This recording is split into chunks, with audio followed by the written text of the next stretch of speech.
ኩና ክርስቲያን ነው ይምሩ። አሰላሙ አለይኩም ወራህመቱላህ ጣልቃ ከሚገባ ወአለይኩም ቢቆ ሰላም። አየር አረ ጀዛከላ ኡስታዝ እንዴት ነህ? ሰላም ነው ኡስታዝ ጀማል? ወይ ሰላም አልሐምዱሊላህ ሰላም ሁሉ ሰላም አለን አለን። እሺ መቀጠል ትችላለህ። ስኩና ድምጼ ይሰማል? ይሰማል? አዎ። መልካም ነቢዩ ለምን አልተቀበላችሁም ነው የሚለው ጥያቄ። መልካም ጥያቄ ነው የምጠይቀህ። ጀስ እንዳትጠይቀኝ መልሰህ። አዎ ግን ያው በሰፈሩት ቁና መሰፈር አይቀርም የሚልም ደግሞ ከስር አለው። እሱ ምንድን ነው? እስልምናችን ላይ ከመለስንልህ በኋላ በዛ ቁና ደግሞ የመጽሐፍ ቅዱስ ነቢያትን እንመዝናቸዋለን። እሺ ነቢዩን እንመዝናለን። የመጽሐፍ ቅዱስ ነቢያቶችን ትቀበላለህ መጀመሪያ? አይ አንተ ስለምትቀበላቸው በአንተ መሰረት እንመዝንባቸዋለን። እኔ ግዴታ መቀበል የለብኝም። መልካም። አይ እኮ ለመጽሐፍ ቅዱስ ያሉ ነቢያቶች ትቀበላለህ ወይ አትቀበልም? መለስኩልህ እኮ በዛ እንድትመዝናቸው ማለት ነው። አንድ አዳምጠኝ። እኔ እስልምናዬን ከመለስኩልህ በኋላ ግን አንተ ባወጣሁ መስፈርት ደግሞ የአንተ ነቢያት ይመዘናሉ ያልኩህ አንተ የመጽሐፍ ነው እንጂ መጽሐፉን አምንበታለሁ አልኩም። እኔ መጽሐፍ ቅዱስ እንደ አምላክ ቃልም አልቀበልም። እንደ ታሪክ ነው የማየው እንጂ እንደ አምላክ ቃል ጭራሹን ዞር ብዬም አይቼው አላውቅም። ስለዚህ አንተ ስለምታምንባቸው እንመዝናቸዋለን። አሁን ወደ ጥያቄው ግባ። ነቢያቶች እስልምና ማለት አላህን ሰብከዋል ብለህ ታምናለህ? እዚህ ላይ አንተ አሁን ልጠይቅህ ነው። አርሽ ላይ የሚኖር ሁለት ቀኝ እጅ ያለው እግር ያለው አላህ ሰብከዋል ነቢያቶች? ጥያቄ ነው፣ መልስ ነኝ። እሺ መጀመሪያ ሚውት አድርገህ አዳምጥ። ያው ብሽሽቅ ስለሆነ ያረካው ያው በጀማ እስልምና ያለው መልስና ከዛ በብሽሽቅ መንገድ ደግሞ ያንተን ነገር ጠቅጠቅ አደርግልሃለሁ ማለት ነው። እሺ አንደኛ ሁለት ቀኝ እጅ አልክ። ሁለት ቀኝ እጅ ማለት ሁለቱ ሙሉ ናቸው ማለት ነው? አዎ አላህ ሱብሃነሁ ወተዓላ ልቅና የሚገቡ ሁለት እጆች እንዳሉት እናምናለን። አዎ ሰብከዋል ነቢያት። እንዳውም መጽሐፍ ቅዱስ ላይ ከሱም አልፎ ጫማ ያለው ቀሚስ የለበሰ አምላክ እንዳለ ሰብከዋል። ሙስሊሞች እንደዛ ባናምንም አዎ መጽሐፍ ቅዱስ ላይ እግዚአብሔር ቀሚስ እንደለበሰ እግሩን ለመሸፈን ጫማ እንደሚያደርግ እና ደግሞ እጆች እንዳሉት ሰብከዋል መጽሐፍ ቅዱስ ላይ ነቢያት። ስለአላህ ነው የጠየቁት ኢምራን፣ ስለአላህ ነው የጠየቁት። መጽሐፍ ላይ ሰብከዋል ያልኩት ነቢያቶች ሰብከዋል ወይ አልኩህ? ነቢያቶች ሰብከዋል እንደዛ አይነት አለ? ሰብከዋል። ያም ጫማ የለበሰ እንዲሁም ደግሞ ቀሚስ የለበሰ እግዚአብሔር እንዳለ ሰብከዋል። እሱ አላህ ነው ማለት ነው? እሱ አላህ ነው? መጽሐፍ ላይ ያለው አምላክ ነው እንጂ እኔማ አላምንበትም። ስለ አላህ እኮ ነው የጠየቀው ወንድማችን። እሺ ልጨርስልህ። እስልምና ግን ወላሂ ወደድክም ጠላህም ክርስትና ላይ ቀጥል። አንተ ላይ ራስን ቆመች መልስ። ነቢያቶች እንደዛ እንዳስተማሩ ማስረጃ አስጠኝ። እሺ በቃ ግን አንድ ያዳጣኝ በኋላ በዛ መንገድ የምታወራኝ ከሆነ ወላሂ እኔም እቀጥላለሁ። ብዙ ነገሮችን ማንሳት እችላለሁ፣ ግን ፕሊዝ ለትምህርት እናድርገው። እሺ ወገኔ እኔ መልሼልሃለሁ። አዎ ነቢያት የሰበኩት እኮ ነው ኢምራን። አንተን እንደዛ ያመሰለህ አይ ቲንክ እንደዛ የማይደን እኮ አልጠቀስኩም እኮ እንደዛ ስለምትል እኮ ነው እንደዛ ያልኩት እኔ። አይ አጠያየቅህ ግልጽ ነው ብራዘር። እኛ የማናምንበትን ነው የሆነ እንደ ሙግት አድርገህ እኔ ልመልስልህ። አይ ማታምንበትን አልጠቀስኩም። ከሌለ ከተጠቀስኩ አንተ እንደዚህ የለም ብለህ ሞግተኝ። ኦኬ መለስኩልህ እኮ። አሁን ምሳሌ ሁለት ቀኝ እጆች ብለህ ዋሽተሃል። ኤኒዌይ ላጠቃልልህ አንዴ ሙት አድርገህ አዳምጥ። እሺ መጀመሪያ እኛ ሙስሊሞች የምናመልከውን አምላክ ነቢያት ሰብከውታል። ከማን ጀምሮ? ከአዳም ጀምሮ እስከ ነቢዩ መሐመድ ሰለላሁ ዐለይሂ ወሰለም ድረስ የአምላክን አሁን ሙስሊሞች የምናመልከው እጆች መኖሩ ከሆነ የገረመህ ሊገርምህ አይገባም። ኃያሉ አምላክ አላህ ሱብሃነሁ ወተዓላ በመጽሐፍህም በቁርአናችም ላይ አዳም በእጆቹ እንደፈጠረው ተናግሯል። ስለዚህ ሙስሊሞች ለአላህ ለልቅና የሚገቡ ሁለት እጆች እንዳሉት እናምናለን። ይሄን ደግሞ ነቢያትም ያምናሉ። ያ መለስኩልህ እስልምና ላይ መረጃ ስጠኝ። እንደዛ እንደሚያምኑ መረጃ ስጠኝ። ከመጽሐፍ የት አለ የአላህ ቃል? የት አለ? የት ነው ያለ? ተውራትና እንጂል የት አለ የአላህ ቃል? አንተ እኮ ነው አሳየኝ። ከየትኛው ላሳየህ? መጀመሪያ ያ ከነቢያቶች መጽሐፍ አሳየኝ ያልኩ ነው። ከየትኛው ምሳሌ ነቢ ጥቀስ። የትኛው ነቢ መጽሐፍ? እንደ ከፈለግከው ነቢያቶች መጽሐፍ አሳየኝ። አንተ ጥቀስልኝ። አይ ከፈለግከው ነው። ወላሂ አትጠቅስም። ለምሳሌ የማትጠቅሰው ምሳሌ ሙሴ ካልከኝ የሙሴ መጽሐፍ አምጣ እንደምልህ ታውቃለህ። አብርሃም ካከኝ አብርሃም አንተ ምን የምታመጣው? እኔ እኮ ነው ጠያቄው። አንተ ነው የምታመጣው። ስንማ እኔ ነው ጠይቀስ። ችግር የለውም ልመልስልህ። እሺ መጀመሪያ ያው አካሉን ከጨረስን በኋላ ቅድም ስላነሳ አንድ ነገር ላንሳ። የሚውት አጋዳምጠኝ። እሺ ወገኔ ያው መልካም። እሺ ትንቢተ ኢሳይያስ ምዕራፍ 6 እንደዚህ ይላል። ንጉሥ ዖዝያን በሞተበት ዓመት እግዚአብሔርን ከፍ ባለና እግዚአብሔር በረጅምና ከፍ ባለ ዙፋን ተቀምጦ አየሁት። የልብሱም ዘርፍ ቤተ መቅደሱን ሞልቶት ነበር። ስለዚህ እግዚአብሔር ከሰውነትም አልፎ ልብስ አለው። እሱ ሌላ ጊዜ እናወራበታለን እንድታውቀው ብዬ ነው። እሺ ይዘጋል። አሁን ደግሞ ወደ ሁለተኛው ጥያቄ ልምጣልህና ከመጽሐፋቸው አሳየን ብለኸኛል። የነቢያት መጽሐፍ አሁን እጃችን ላይ የለም፣ ማሳየትም አይጠበቅብንም። ለምን? መጽሐፎቹ እንደጠፋ ስለምናምን። አንተም ታምናለህ፣ መጽሐፍ ቅዱስ የሚናገራል፣ ቁርአኑ የሚናገራል። የነቢያት መጽሐፍ አሁን ላይ የለም፣ ተበርዟል፣ ጠፍቷል። ለዛ ነው ነቢይ ጥቀስልኝ ያልኩህ። ልጠቅስም አችልም፣ ቃል ልግባለህ፣ መቼም አጠቅስም። እንደዛ ከሆነ ለምን አንድ ጠቅሰው እኮ ልቀጥል። አዛ ላይ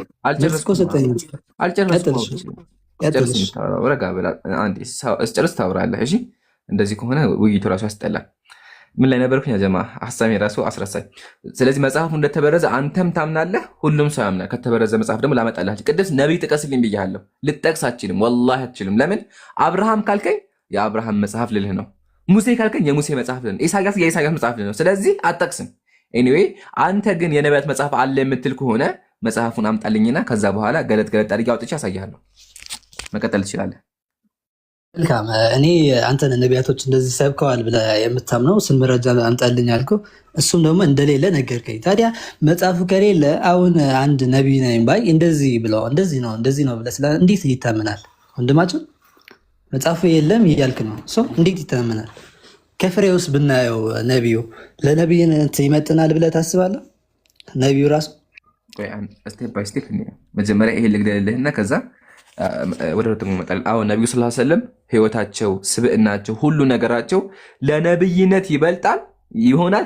ከመሆንም አልፎ በጣም ከሚገባ በላይ ነው። ነቢዩ ሰለላሁ ዐለይሂ ወሰለም ከአፋቸው መጥፎ ነገር ወጥቶ አያውቁም። መጥፎ ነገር ተናግረው አያውቁም። መጥፎ ነገር ሰርተው አያውቁም። ዘጋን።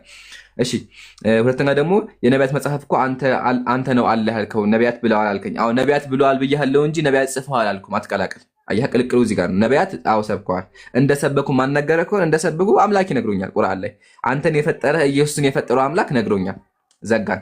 ግዴታ የነቢይ መጽሐፍ ምንም አይጠበቅበትም። ግን አንተ አለ የምትል ከሆነ አምጣና አሳይ። ግን ቃል ልግባልህ ኢላ የውሚል ቂያማ እስከ ትንሣኤ ቀን ድረስ ልትናገርም አችልም፣ ልታመጣም አችልም። ለምን? የነቢያት መጽሐፍ አሁን ላይ የለም። ለዛ ነው እዝራ መጽሐፍ ቅዱስ ብትመጣ ኦሪት ተቃጥላለች ብሎ ኦሪት እንደተቃጠለ፣ የሙሴ መጽሐፍ እንደጠፋ፣ የነቢያት መጽሐፍ እንደተበረዘ ነቢያቶቹ የተናገሩ። ስለዚህ መጽሐፉ ተበርዘዋል ነው። ጨረስን። አሁን ደግሞ ምን አልከኝ? ነብዩ ስብዕናቸው ለነብይነት አይሆንም ብለኸኛል። አንድ ማስረጃ አምጣና ጠይቀኝ። ያው ቀጥል። መልካም ልቀጥል ነው። እሺ አንተ እንዳልከው መረጃ የለም ከነቢያቶች። አንደኛው እዚህ ላይ ጨርሰናል። ነቢያቶች መረጃ እንደሌለ ነግረኸኛል። እኔ ከዛ ወደ ነቢዩ ስብዕነት ልመጣል ነው። ብዙ ነገር ጠይቃለሁ ነቢዩ ስብዕነት ላይ። ወይት ኖት እያወጣሁ ነው።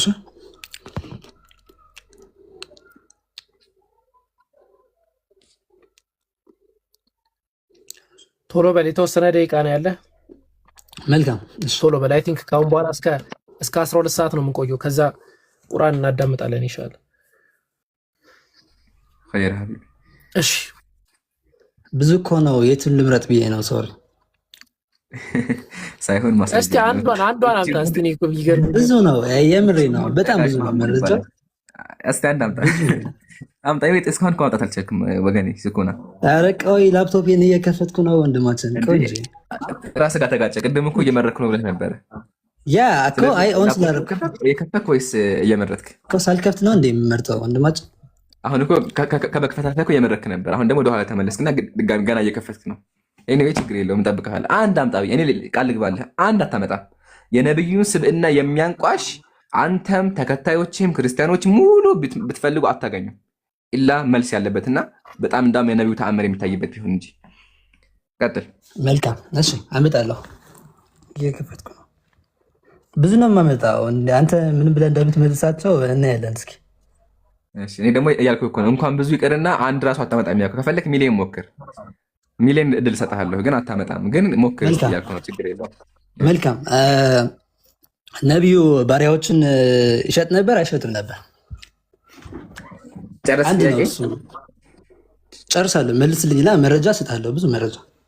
አይ መጀመሪያ በማስረጃ እንደዚህ የሚባል ነገር ማስረጃህን አቅርብ። ነቢዩ ባሪያ ይሸጡ ነበር አይሸጡም ነበር? አንተ እኮ ነው ስናውን የነቢይን ሰውነት ስብዕና እኮ አንተ ነው የምታውቀው። ለዚህ አንዴ በመሀል ልግባ። ኢምራን ቆይ ግባ ሀቢቢ። አያት ግባ።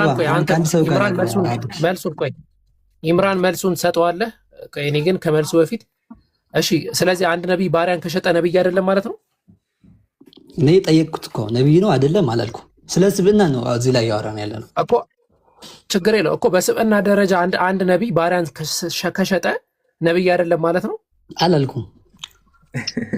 አልኩኝ ካልሆነ ነብዩ ማትቀበልበትን አምጣ፣ ሌላውን ቶ አሁን ይሄ ጊዜ መፍጃ ነው። አይታችኋል። እንደዛ ያደርግ ነበር አያነግም ነበር። ነብዩን እንዳልቀበል አይደለም ሱክና ነብዩን እንዳልቀበል ያደርገኝ ስብዕና ይሄ ነው በልና ስለዚህ አንድ ነብይ ይሄንን ለምሳሌ እኔ አንድ ነብይ ዝሙት ካደረገ ነብይ አይደለም ብዬ አምናለሁ። በቃ ስለዚህ ዝሙት ያደረገ ሁሉ ነብይ አይደለም። አንተም በተመሳሳይ ነበረው እያልክ እኮ ነው። ስብዕና እኮ ነው እያወራን ያለ ነው ወንድማችን። ስለ ስብዕና እኮ ሰውን በጨረታ ከሸጠ ቆይ አንድ ነብይ ሰውን በጨረታ ከሸጠ ነብይ አይደለም ማለት ነው። ሸጧል አልሸጠም ነው ጥያቄው ወንድማችን። ለምን መመለስ አልፈለግም? እዚህ ላይ ወይ ከአንድ ሰው ጋር እንዳወራ ነው ርዕሳችን። ቆይ ያለም ቆይ ኧረ እንደዚህማ አይሆንም። ዝም ብለህ ሰው እንድታደርግ እኮ አልፈቅድልህም። ርዕሳችን ሱክና ቆይ ነብዩን ለምን አልተቀበልክም ነው አይደለ? አዎ በለኝ። አዎ እንደዛ ነው። ኦኬ አዎ አልክ። በጣም ጥሩ። ስለዚህ አንተ ምን አልክ? ነብዩን ያልተቀበልኩት ባሪያ ስለሚሸጡ ነው አልክ አይደለ? አይደለም። ለነብዩስ የሚመጥን ስብዕና አለው ወይ ጣልኩት። ኢምራን ደግሞ መልሰዋል እኮ። ስለዚህ ለነብይነት አልፎ አንድ ነብይ ባሪያ ከሸጠ ነብይ አይደለም ማለት ነው እንዳንተ።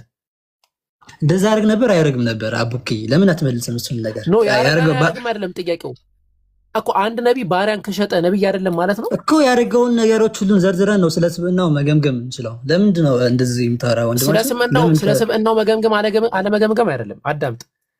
ስታንዳርድ ሲወጣ ልኬት አንድ ነው። ላይክ ቀኑና እንደምንለው ወይም ካነን የምንለው መለኪያ ነው። አንድ መለኪያ በቃ በዛ መለኪያ ለምሳሌ ነብይ አይደለም ሱክና እስልምና መልስ እንዳለውማ እኮ መልስ እንዳለውማ ምራቅ እያስዋጥኩ እያሳየውህ ነው። ቀደም በደንብ አድርጎ የለም እኮ መረጃ አለ። የለም እኮ አለ መጀመሪያ ለነቢያቶችን ጠይቀው የለም አለ። ችግር የለውም። ይሄ የህፃን ፖለቲካኛ ጋር አይሰራም። ምን ሆናችሁ ነው? የህፃን ፖለቲካኛ ጋር አትሞክሩ። ማቹር ዲነፍነን በጣም ማለት ነው። ይሄ የህፃናት ፖለቲካውን እዛ ተው። እኔ ተቂያንሽ ቆይ ኧረ እባክህ በትክክል ስብዕና ማለት የማችል ሰውዬ ጭራሽ ልታወራ ነው እንዴ? ምን ሆነ ነው? ስማ አሁን ያነሳው ነገር የነብዩ ስብዕና የሚነካ ነገር አለ። ያ ነብይ ያደረጋቸውም አልክ። ጥሩ። ስለዚህ ባሪያ መሸጥ አልከን ያዝን። ባሪያ መሸጥ ነብይነትን ከነብይነት ያወጣል ወይ? እሱ አንዱ ነው። 100 በላይ ነው። ብትሞት አትመልስም። ሞቶ በላይ ነው መሸጥ። ጨርሻለሁ። ብትሞት አትመልስም ማለት ነው። ይዘው ወደ ማታ ትጨነቅበታል። ይሄን እያሰበ ቀጥሉ። ይምሩ ቀጥል። አዎ አንዴ ሲኮና ሚውት አድርገውና ትቀጥላለህ። እሺ አየህ ያወጣው መስፈርት ራሱ አንደኛ ያስገ ጀዛከላህ ወኪ ምሳሌ ኢዮብ መስፈርት አላወጣሁም። ያደረግ ነበር ጥያቄ ነው የጠየቁት። መስፈርት አላወጣሁም። ቆይ እንዴ መልስልህ አነጋባይ እስቲ አንዴ ሚውት አድርገው አንዴ። ያው መጽሐፈ ኢዮብ እንደዚህ ይላል። ያው ኢዮብ የሚባል ሰው ነበር ካለ በኋላ ኢዮብ ምንድን ነበረ? በጣም ባለጸጋ ነው። እግዚአብሔርን የፈራ እንደ ኢዮብ እግዚአብሔርን የሚፈራ የለም። ታውቃላችሁ በክርስትና ጻድቅ ነው ኢዮብ። እንደሱ እግዚአብሔርን የፈራ የታገሰ ሰው የለም በክርስትና። ግን ምን ነበሩት ኢዮብ? በጣም ብዙ ባሪያዎች ነበሩት ዘጋ። ስለዚህ ባሪያ መሸጥ ባሪያ መኖሩ ከገርሞ ከሆነ መጽሐፈ መርምር ነው። አሁን ዘጋ። አሁን ግን እኔ ቻሌንጅ ላቀርብልህ። ነብዩ ባሪያ ያረግ ነበር አያረግም እንኳን መለስ እኔ እኮ ብዙ ነው የምሰጥህ እኮ። እሺ ብዙ ነው አሁን እኮ ቻሌንጅ ላቀርብልህ አዳምጠኝ። ነብዩ ባሪያ ሽጧል ያልክበትን ሐዲስ አምጣውና ከዛ በኋላ በዛ ሐዲስ ራሱ የነብዩን ሰለላሁ ዐለይሂ ወሰለም ስብዕናቸውን አሳያለሁ። ወረበል ካባ አሳያለሁ። ሐዲሱን አምጣ።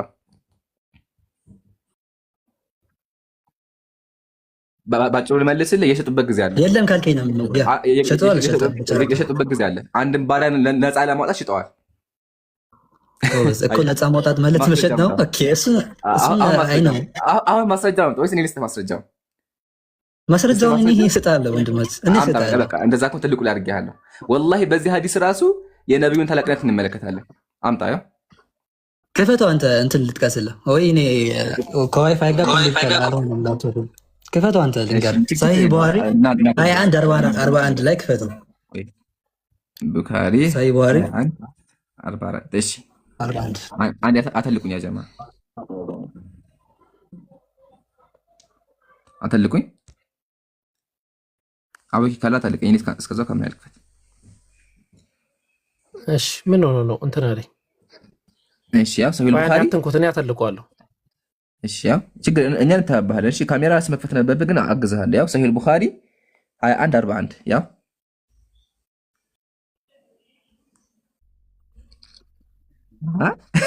ማስረጃህን ምን ነኝ የማነብልህ? ማስረጃ ማንበባችን ማለት ከፍቼ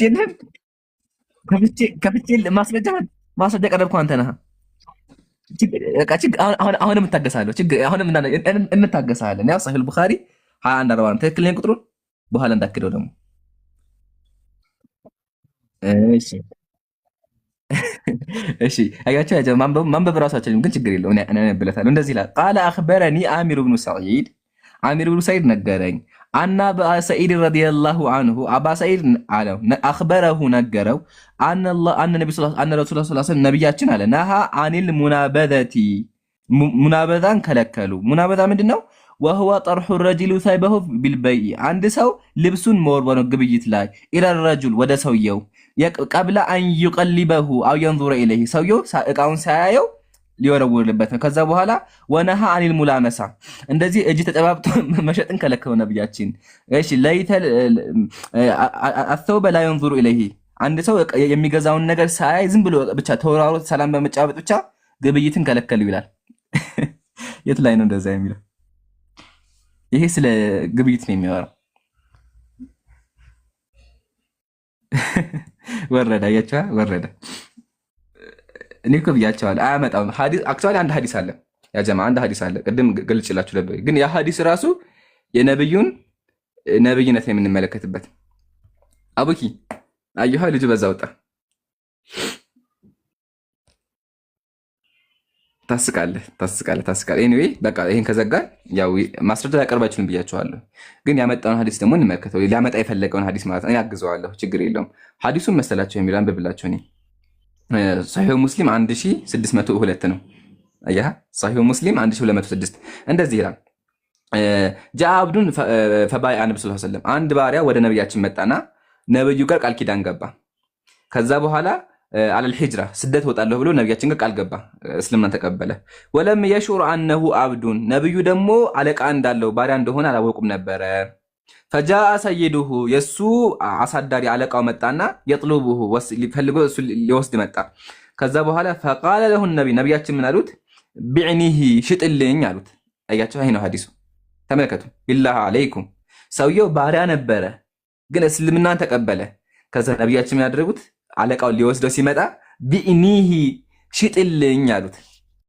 ፈሽተራሁ ቢአብደይኒ በሁለት ባሪያዎች ገዙት። ሌላ ሰው ሁለት ባሪያ ነበራቸው። ከዛ በኋላ ያንን የሰለመውን ባሪያ ነፃ ወጡት። ከዛ ሱመ ለም ዩባይ አሐደን በዕዱ ሐታ የሳሉሁ ከዛ በኋላ ነብዩ ሰለላሁ ዐለይሂ ወሰለም አድርገውት ወይም ደግሞ ሙባያ ከማድረጋቸው በፊት ይጠይቁ ነበር አሉ። አያችሁ አይደለም? አላሁ አክበር እኮ ብያችኋለሁ። የነብዩን ተአምር የምንመለከትበት ብያችኋለሁ። ነብዩ ሰለላሁ ዐለይሂ ወሰለም ያንን ሙእሚን ነፍስ በአላህ አመነን ነፍስ ጠበቁት ከባሪያነት። በምን ከተባለ ሌሎች ነበሩ እነሱን በመስጠት ኦልሬዲ ባርነት ውስጥ የነበሩ ሰዎችን ማለት አያችሁ አይደለ? ይሄ ነው። ግን በዚህ መስፈርት ከመጣን የመጽሐፍ ቅዱስ ነቢያት ውድቅ ይሆናሉ። እነ ኢዮብ እነ ሙሴ ውድቅ ይሆናሉ። ለምን? ኢዮብ የእግዚአብሔር ጻድቅ ሆኖ የእግዚአብሔር ነብይ ሆኖ በጣም ብዙ ባሪያዎች ከብዙ ሺህ ባሪያዎች ነበሩት ይላል። አንደኛ አንድ ደግሞ ልጨምርላችሁ ብቻ ይሄን ማየት እንችላለን። አቡኪ ጨምርበትና እንቀጥላለን። እኔ እኮ ብያችኋለሁ፣ ግን አያችሁ ጀማ ክርስቲያን አንድ ጥቅስ እንኳን ነብዩን ውድቅ ለማድረግ ማምጣት አይችልም። ከመጣ እሱን ራሱ የሚወጋ ቢሆን እንጂ። አቡኪ አለ ማንኛውም ማለት ነው ኢምሩ ማንኛውም የሚመጣ ሲንግል ቨርስ አላህና ነብዩን ለማንቋሸሽ እናመጣለን የምትሉት ማንኛውም ማስረጃ ተበልሶ ጦር ነው የሚሆንባችሁ። ሐቂቃውን ስነግራችሁ ማለት ነው። ኮዝ እኛ ሙስሊሞች በቁርአንም ሆነ በሐዲስ ላይ የተጻፉ ነገራቶች እያንዳንዱ የህይወት ታሪክ ተጽፏል። የነብዩ መሐመድ ሰለላሁ ዐለይሂ ወሰለም እያንዳንዱ ነገር የተደበቀ ነገር የለም። ሪያሊቲን ፌስ ስለምናደርግ ማለት ነው። ያን ሪያሊቲ ደግሞ ፌስ ስናደርግ ሐቂቃን የተቀመጠበት ውሸት አይደለም የተጨመረበት። ስለዚህ ከዛ አንፃር እያንዳንዱ የሚነሳ ነገር በሙሉ የነብዩ መሐመድ ሰለላሁ ዐለይሂ ወሰለም ትልቅነት የሚያሳይ ነው። አይሰማም እንዴ ድምጽ ይብራል? አፎን በጣም ይቅርታ ቢቢ፣ በጣም ወሳኝ ነገር ረስቼ ነው። ነብዩ አንድን ባሪያ ሽጠውታል ብሎ ከሆነ እስልምናን የማይቀበለው ክርስትና ላይ እግዚአብሔር ባሪያዎችን ይሸጣል። አቡኪ የረሳነው ነገር። ስለዚህ እያወዳደርክ ያለኸው ማስረጃ ባሪያና እግዚአብሔርን ነው። ነብይና እግዚአብሔርን እያወዳደርክ ያለኸው ትንቢተ ኢዩኤል ትንቢተ ኢዩኤል ምዕራፍ 3 ትክክል። እሺ ይኸው እንደዚህ ይላል፣ እግዚአብሔር ተናግሯልና ወንዶችና ሴት ልጆቻችሁን በይሁዳ ልጆች እሸጣለሁ። ያው እሸጣለሁ አለ እግዚአብሔር። ስለዚህ ሻጩ ዋናው እግዚአብሔር ነበር። ቀጥል ሀቢብ አፎን። ዝሙት ማድረግን ከልክለው ወላ ተቅረቡ ዚና ዝሙትን አትቅረቡ ብለው ነው ያስተማሩት። ሶስተኛ የሰውን ህይወት ማጥፋትን ከልክለው ወላ ተቅቱሉ ነፍስ التي حرم الله አላህ ሐራም ያደረገውን ነፍስ አትግደሉ ብለው ነው ያስተማሩት። አራተኛ አምስተኛ ደግሞ በጠቅላላ ለሰው ልጆች በሙሉ በጎ ሁኑ ብለው ነው ያስተማሩት ነብዩ መሐመድ ሰለላሁ ዐለይሂ ወሰለም። ለሚስቶቻችሁ፣ ለልጆቻችሁ፣ ከናንተ ጋር በሃይማኖት አንድ ለሆነው ከናንተ ጋር በሃይማኖት ለሚለያየው ለጎረቤታችሁ ጥሩ ሰው በጎ ሰው ሁኑ ብለው ነው ያስተማሩት። ስለዚህ እነዚህ ህግጋትን ይዘህ መርመር መፈተሽም ትችላለህ ማለት ነው። ሌላ የምትናገረው ነገር ካለ እዚህ ላይ ሪፍሌክት የምታደርግበት ደቂቃ ልስጥና ሌላ የምትናገረው ነገር ካለ ተናግረህ ሌሎች ክርስቲያኖች ስላሉ ከወንድሞች ጋር ደግሞ ይቀጥላሉ። ኦኬ አንድ ጥያቄ አለኝ። እሺ ትችላለህ። የመጨረሻውም ከነቢያቶችም ትልቁ ነብይ እኔ ነኝ ብለው ነው ያስተማሩት አይደል? እንደዛ ብለው ነው ይዘሉት አይደል? አንዱም የተጠቀሙት ቃል ምንድነው? አና ሰይዱ ወለድ ኢብኒ አደም ወላ ፈኽር ወአና አወሉ መን ተሸቁ ዐንሁ القبر ነው ያሉት። እኔ አደም ልጆች ንጉስ ነኝ፣ ግን ይሄ ኩራት አይደለም ማለት የተቀመጠው ነገር ሲያስቀምጡ ማለት ነው። ከኔም በኋላ ነብይ የለም። ስማቸው መካከል አንዱ ዓቂብ ተብለው ይጠራሉ። ዓቂብ ነኝ አሉ። الذي لا نبي بعده ከኔ በኋላ ነብይ ያለ የነቢያት መደምደሚያ የነቢያትን ትምህርት ያሳረጉ የደመደሙ ናቸው። አዎ ኦኬ ወደ ጥያቄ ለመጣል ነው። አሁን እሱን ማለት ለማረጋገጥ ነው እየጠየቅኩ ያለሁት እና እንደ አሁን አንተ ኢሳን አሁን ለምሳሌ ኢሳ በቁርአን ላይ ተገልጿል። ኢሳም ማርያምም ምንም አይነት ኃጢያት እንዳልገባ ማለት እንዳልነካቸው ኢሳ ምንም ኃጢያት እንዳላገኘው የአዳም ልጅ ኃጢያት እንዳላገኘው ይናገራል አይደል? ያው ቁርአን ላይ አይናገርም፣ ግን ኢየሱስ ክርስቶስም ሆነ ሌሎች ነቢያቶች እንዳልሞተም ሰባተኛ ወደ ሰማያታት ከአላህ ጋር እንዳለም እና በኢቃማ ቀን ደግሞ ተመልሶ እንደሚመጣ ይናገራል። አይናገርም? ይናገራል። እቺ ስህተት ናት። ጥሩ በጣም መጠየቅህ ጥሩ ነው። አይታል ባጠይቅ ኖሮ ይህንን ነገር አክፈህ ልትውል ነበረ፣ ግን ስለጠየቅከውን አዲስ ነገር ታገኛለህ ማለት ነው። በመሰረቱ ምን መሰለህ ሀቢቢ፣ በእስልምና አስተምሮ መሰረት ነቢያት አሁን እመለክ ጊዜም እንዳልፈጅብ ሌሎችም የሚጠይቁ ስለሆነ አጭር መልስ እኮ ስለማይናገር ላስረዳህ ነው። አይናገርም፣ ግን ላስረዳህ ነው ሐሳቡ ማለት ነው። እሺ ገባ? የተወሰነ እንትን ልዩነት ስላለው ማለት ነው። የመጀመሪያው በእስልምና አስተምሮ መሰረት ነቢያት ሙሉ በሙሉ ከኃጢአት ንጹህ ናቸው። ሁሉም ነቢያቶች ማለት ነው። አልአንቢያኡ ማዕሱሙነ ቀብለ ንቡወ ወበዕደ ንቡወ ይላል ኢማም አልበቀዊ ሸርሕ ሱና ላይ። ነቢያት ከመላካቸውን በፊት ከመላካቸውን በኋላ ከኃጢአት የተጠበቁ ናቸው ይላል። ምክንያቱም ከአላህ ዘንድ የተላኩ ስለሆኑ ማለት ነው። ነቢያት ሙሉ አላህ ቃል ያስገባቸው ከኃጢአት የተጠበቁ ናቸው። የመጀመሪያው ኢየሱስ ክርስቶስ ብቻ አይደለም፣ ሌሎችም ነቢያቶች ኃጢአትን አይሰሩም። እንደ ሰው ሊረሱ ይችላሉ፣ ሊሳሳቱ ይችላሉ። ኃጢአት የሚባል ነገርን ግን አይሰሩም ማለት ነው። ሁለተኛ ኢየሱስ ክርስቶስ አልተገደለምም፣ አልተሰቀለምም። ነገር ግን ከአላህ ጋር ነው ወይ ያለው ከተባለ አይደለም። አላህ ሱብሓነሁ ወተዓላ ከሰባት ሰማያት ከዓርሽ በላይ ነው ያለው። ኢየሱስ ክርስቶስ ሰማይ ውስጥ ፍጥረት ውስጥ ነው ያለው። አላህ ወደ እርሱ አነሳው ሲባል በአቅጣጫ ደረጃ ወደ ላይ ወሰደው ማለት እንጂ ከእርሱ ጋር አደረገው ማለት አይደለም። ከአላህ ጋር ማንም የለም። ላ ሸሪከ ለሁ ወላ ኒደ ለሁ ወላ ነዚረ ለሁ። ለእርሱ አጋር የለውም፣ አቻላቻ ትከሻ የሚለካካ የለውም፣ አምሳያ የለውም። አላህ ብቻ ነው ማለት ነው። ሁለተኛ ኢየሱስ ከአላህ ጋር ነው ብለን አናምንም። ሶስተኛ በቂያማ ቀን የሚመጣው ማን ነው? አላህና አላህ ብቻ ነው። ሊመኒል ሙልኩል የውም ሊላሂል ዋሂዱል ቀሃር ይላል። ንግስና ለማን ነው? ለአላህ ብቻ ነው። ነገ የቂያማ ቀን አላህ ሱብሓነሁ ወተዓላ እንዲሁም መላእክቶች እነሱ በሰልፍ ሆነው ይመጣሉ። ወልመለኩ ሶፍን ሶፋ ብሎ እንዳስቀመጠው ማለት ነው። ከአምላክ ጋር ኢየሱስ ይመጣል ወይ? አይመጣም። ኢየሱስ መች ነው ይመጣው? የመጽአት ቀን ከመድረሱ በፊት አንዱ ነው፣ እሱ ነው።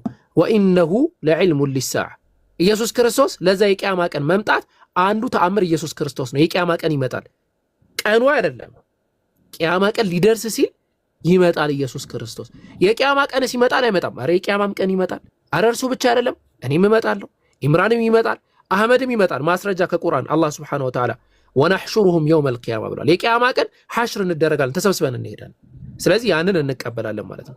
ኢየሱስ ክርስቶስ የቂያማ ቀን የሚመጣው ከኛ እኩል ሊፈረድበት፣ ሊዳኝ፣ እንዲህ ለምን አደረግ፣ እንዲህ ለምን ተፈጠረ፣ እንዲህ ለምን ሆነ፣ ወገኖች ለምን እንዲህ ያደረጉ የሚል ጥያቄ ሊጠየቅ ነው።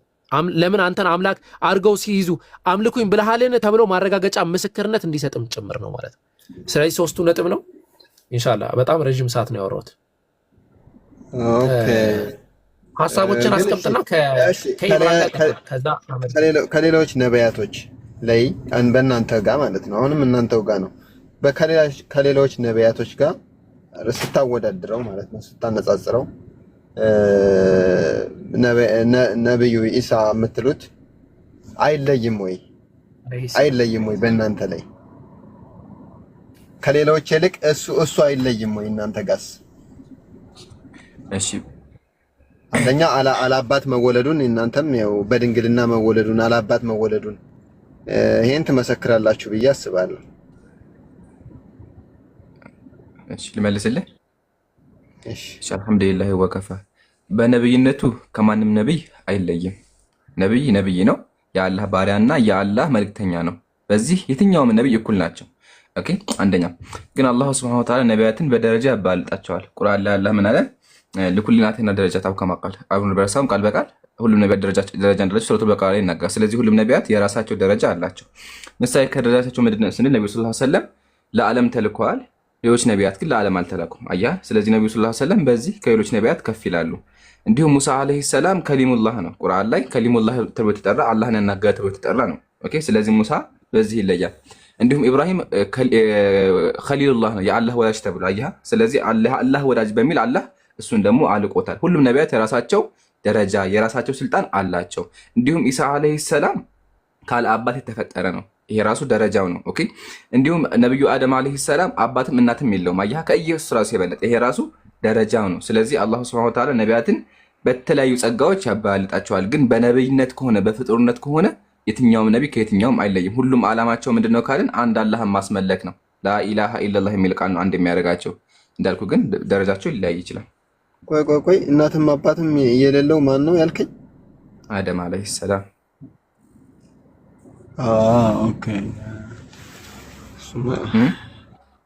እሱማ መጀመሪያ የሰው ልጅ የተፈጠረበት ነው። ግን አላህ እኮ ከፈለገ ከሱ አስገኘው ነበር አይደል እንዴ? ለምንድን ነው እንትን ኤኒዌይ እሺ ተመልሶልህ? አይ ለማለት የፈለኩት እኔ ይሄ ብቻ ራሱ ለሱ የሆነ ምልህ እሱ ጋር የተለየ ነገር እንዳለ ሌሎች በቃ ላይክ የሰው ልጅ እንደሚፈጠረው ነው የሚፈጠሩት። የሰው ልጅ እንደሚፈጠረው ማለት ያ ላይክ 9 ወር ተረግዘው ምናምን ግንኙነት ተፈጥሮ ላይክ እርግዝና ተፈጥሮ እንደዛ አይነት ነገር ላይ ነው የሚመጡት። የእሱ ግን በድንግልና ከዛ ደግሞ በድንግልና አለምንም ግንኙነት መወለዱ በራሱ እሱን ሌላ ነገር አያሰጠውም ወይ? ማለት ከሌሎች ነቢያቶች ለሱ ሌላ ነገር ምንም የሰጠው ነገር የለም። እስከዛሬ ደግሞ አለመሞቱ እናንተ ጋር አልሞተም ብላችሁ ነው የምታስቡት። አልሞተም፣ ሰባተኛ ሰማያት ዋትኤቨር የትኛውም ፕላኔት ላይ ይኖር ችግር የለውም። ግን ሳይሞት እንደዛ መሆኑ በራሱ የሆነ ከሱ ጋር የሚያገናኝ ነገር የለም ወይ ለማለት የፈለኩት እሱን ነው። ኦኬ። ሁለት ጥያቄዎች ናቸው። ያው ነቢያት ደረጃቸውን ግልጽ ከሆነልህ ኢሳ አለይሂ ሰላም ካለ አባት መፈጠሩ ደረጃውን ከፍ ያደረገው እንዴ ልዩ ያደረገው እንዴ ነው ያልከው? ብራዘር ከአባት የሚፈጠር ከምንም የሚፈጠር ዋናው ፍጡር ነው። ተስማ እዚህ ጋር እንስማማ።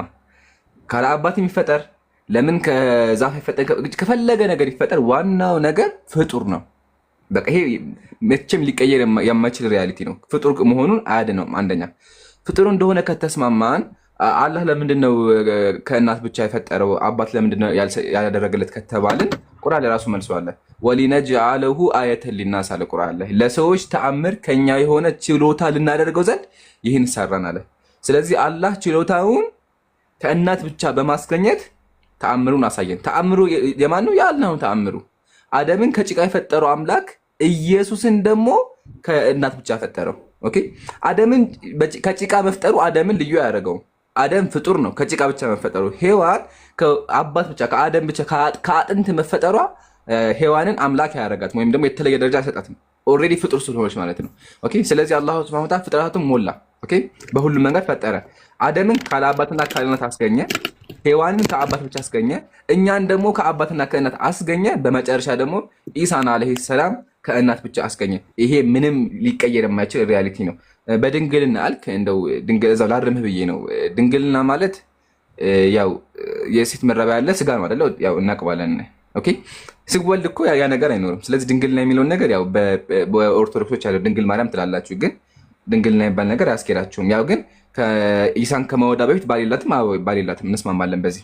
እሺ ወደ ሰማይ ማድረጉ ልዩ ያደረገው ምንድን ያልከኝ፣ ይሞታል። ዋና መሞቱ ነው። ቁርአን ላይ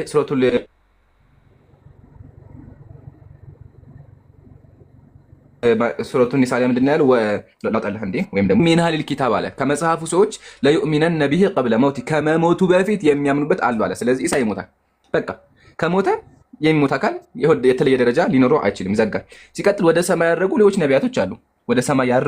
ነቢያቶች አሉ። ምሳሌ ኢድሪስ አለይሂ ሰላም። ኦኬ ኢድሪስ አለይሂ ሰላም በእስልምና በእናንተም ወደ ሰማይ አድርገዋል አይደል እንዴ? በአንተ ከፈለግ እነ መልከ ጼዴቅ አለው። እነ መልከ ጼዴቅ እስካሁን አልሞቱም በመጽሐፍ ቅዱስ። በእስልምናችን ደግሞ ኢድሪስ አለይሂ ሰላም ወደ ሰማይ አድርጓል። አረጃ ይለሰማ ኢድሪስ ወደ ሰማይ ማድረጉ ኢድሪስ ዘላለማዊ አያደርገውም። ዋናው ኢድሪስ መሞቻ ቀን አለ፣ ሁሉም ይሞታሉ። ኦኬ ሁሉም ሰዎች ይሞታል። ፈኢዛ ኑፊኸ ፊሱር ተሰየቀ መን ፊ ሰማዋት ወመን ፊል አርድ። ጥሩምባ በተነፋ ጊዜ ሁሉም ነገር ይሞታል። መላእክቶች እስካሁን አልሞቱም። ያ ጀማዓተል ኸይር መላእክቶች እስካሁን በህይወት አሉ። ጅብሪል፣ ገብርኤል በህይወት አሉ። ግን በህይወት እስካሁን መቆየታቸው እነሱ አምላክ አያደርጋቸውም። ለምን? ይሞታሉ። የሆነ ጊዜ እየጠበቁ ነው። ለዛ ነው ቁርአን ላይ ጥሩምባ ሲነፋ የውመል ቂያማ ሲደርስ አለ ሁሉም በሰማይም በምድርም ያለው ጠፊ ነው አለ። ስለዚህ ሁሉም እንደሚጠፉ ማወቅ አለብህ ነው። ኤኒዌይ ግልጽ ይመስለኛል። ተመልሶልሃል? አይ አልተመለሰልኝም። እኔ ለማለት የፈለኩት ምን መሰለክ፣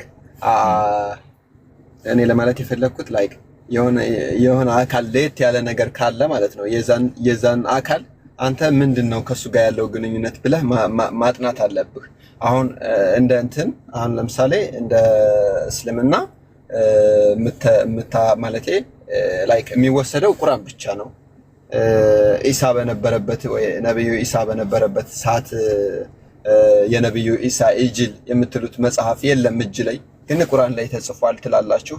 ቁርአን ደግሞ የመጣበት ሰዓት በዛ ሰዓት ላይክ አሁን ለምሳሌ በዛ ሰዓት እሱ እዚህ በነበረበት ሰዓትና ሲያስተምር በነበረበት ሰዓት የነበረው መጽሐፍ ግን ላይክ እናንተ ላይ እጃችሁ ላይ የለም ኢንጂል የሚባል ጋር።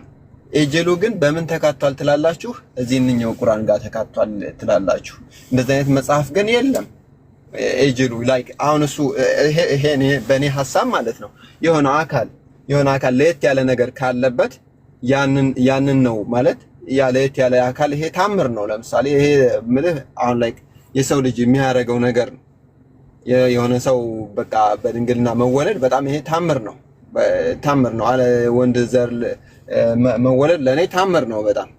ስለዚህ እሱ ጋር የሆነ ነገር አለ ብዬ ነው የማስበው ከሌላው አንፃር ይልቅ ማለት ነው። ገብቶሃል ሐሳቤ?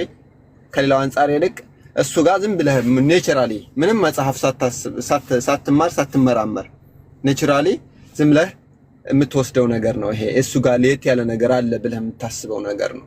ገብቶሃል? እና እናንተ ጋር ደግሞ ሁሉ ነገር የተካተተው ላይክ ቁርአን ላይ ነው። በፊት የነበሩ መጽሐፋቶች ቢኖሩ በጣም አሪፍ ነበር ለማሳመን ብዬ አስባለሁ። anyway ላይክ ለማለት የፈለኩት እኛ ጋር እንዴት ይላል መሰለህ ቃል አለ። ለምሳሌ አዳም ከእንትን ሲባረር ቃል ተገብቶለት ነበር። ሄሎ ከማቋረጥ ብዬ ነው ግን በጣም አስረዘም። እሺ አንዴ ነው